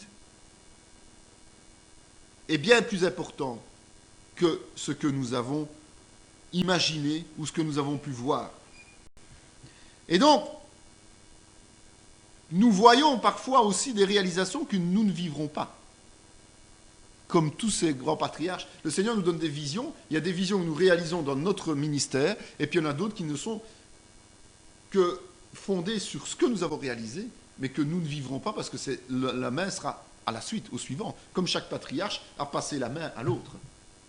Et que ça va continuer éternellement ainsi. Et donc, nous sommes, nous, hommes et femmes de foi, la suite de ces gens-là. Alors c'est à nous d'apprendre à voir avec les yeux du cœur, grâce à l'Esprit Saint, plutôt qu'avec les yeux de l'homme. C'est par la foi que nous accomplirons ce que Dieu veut que nous.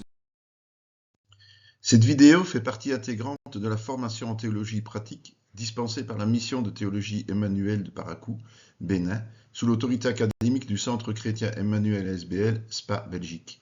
Pour mieux connaître nos activités, voici nos différentes adresses.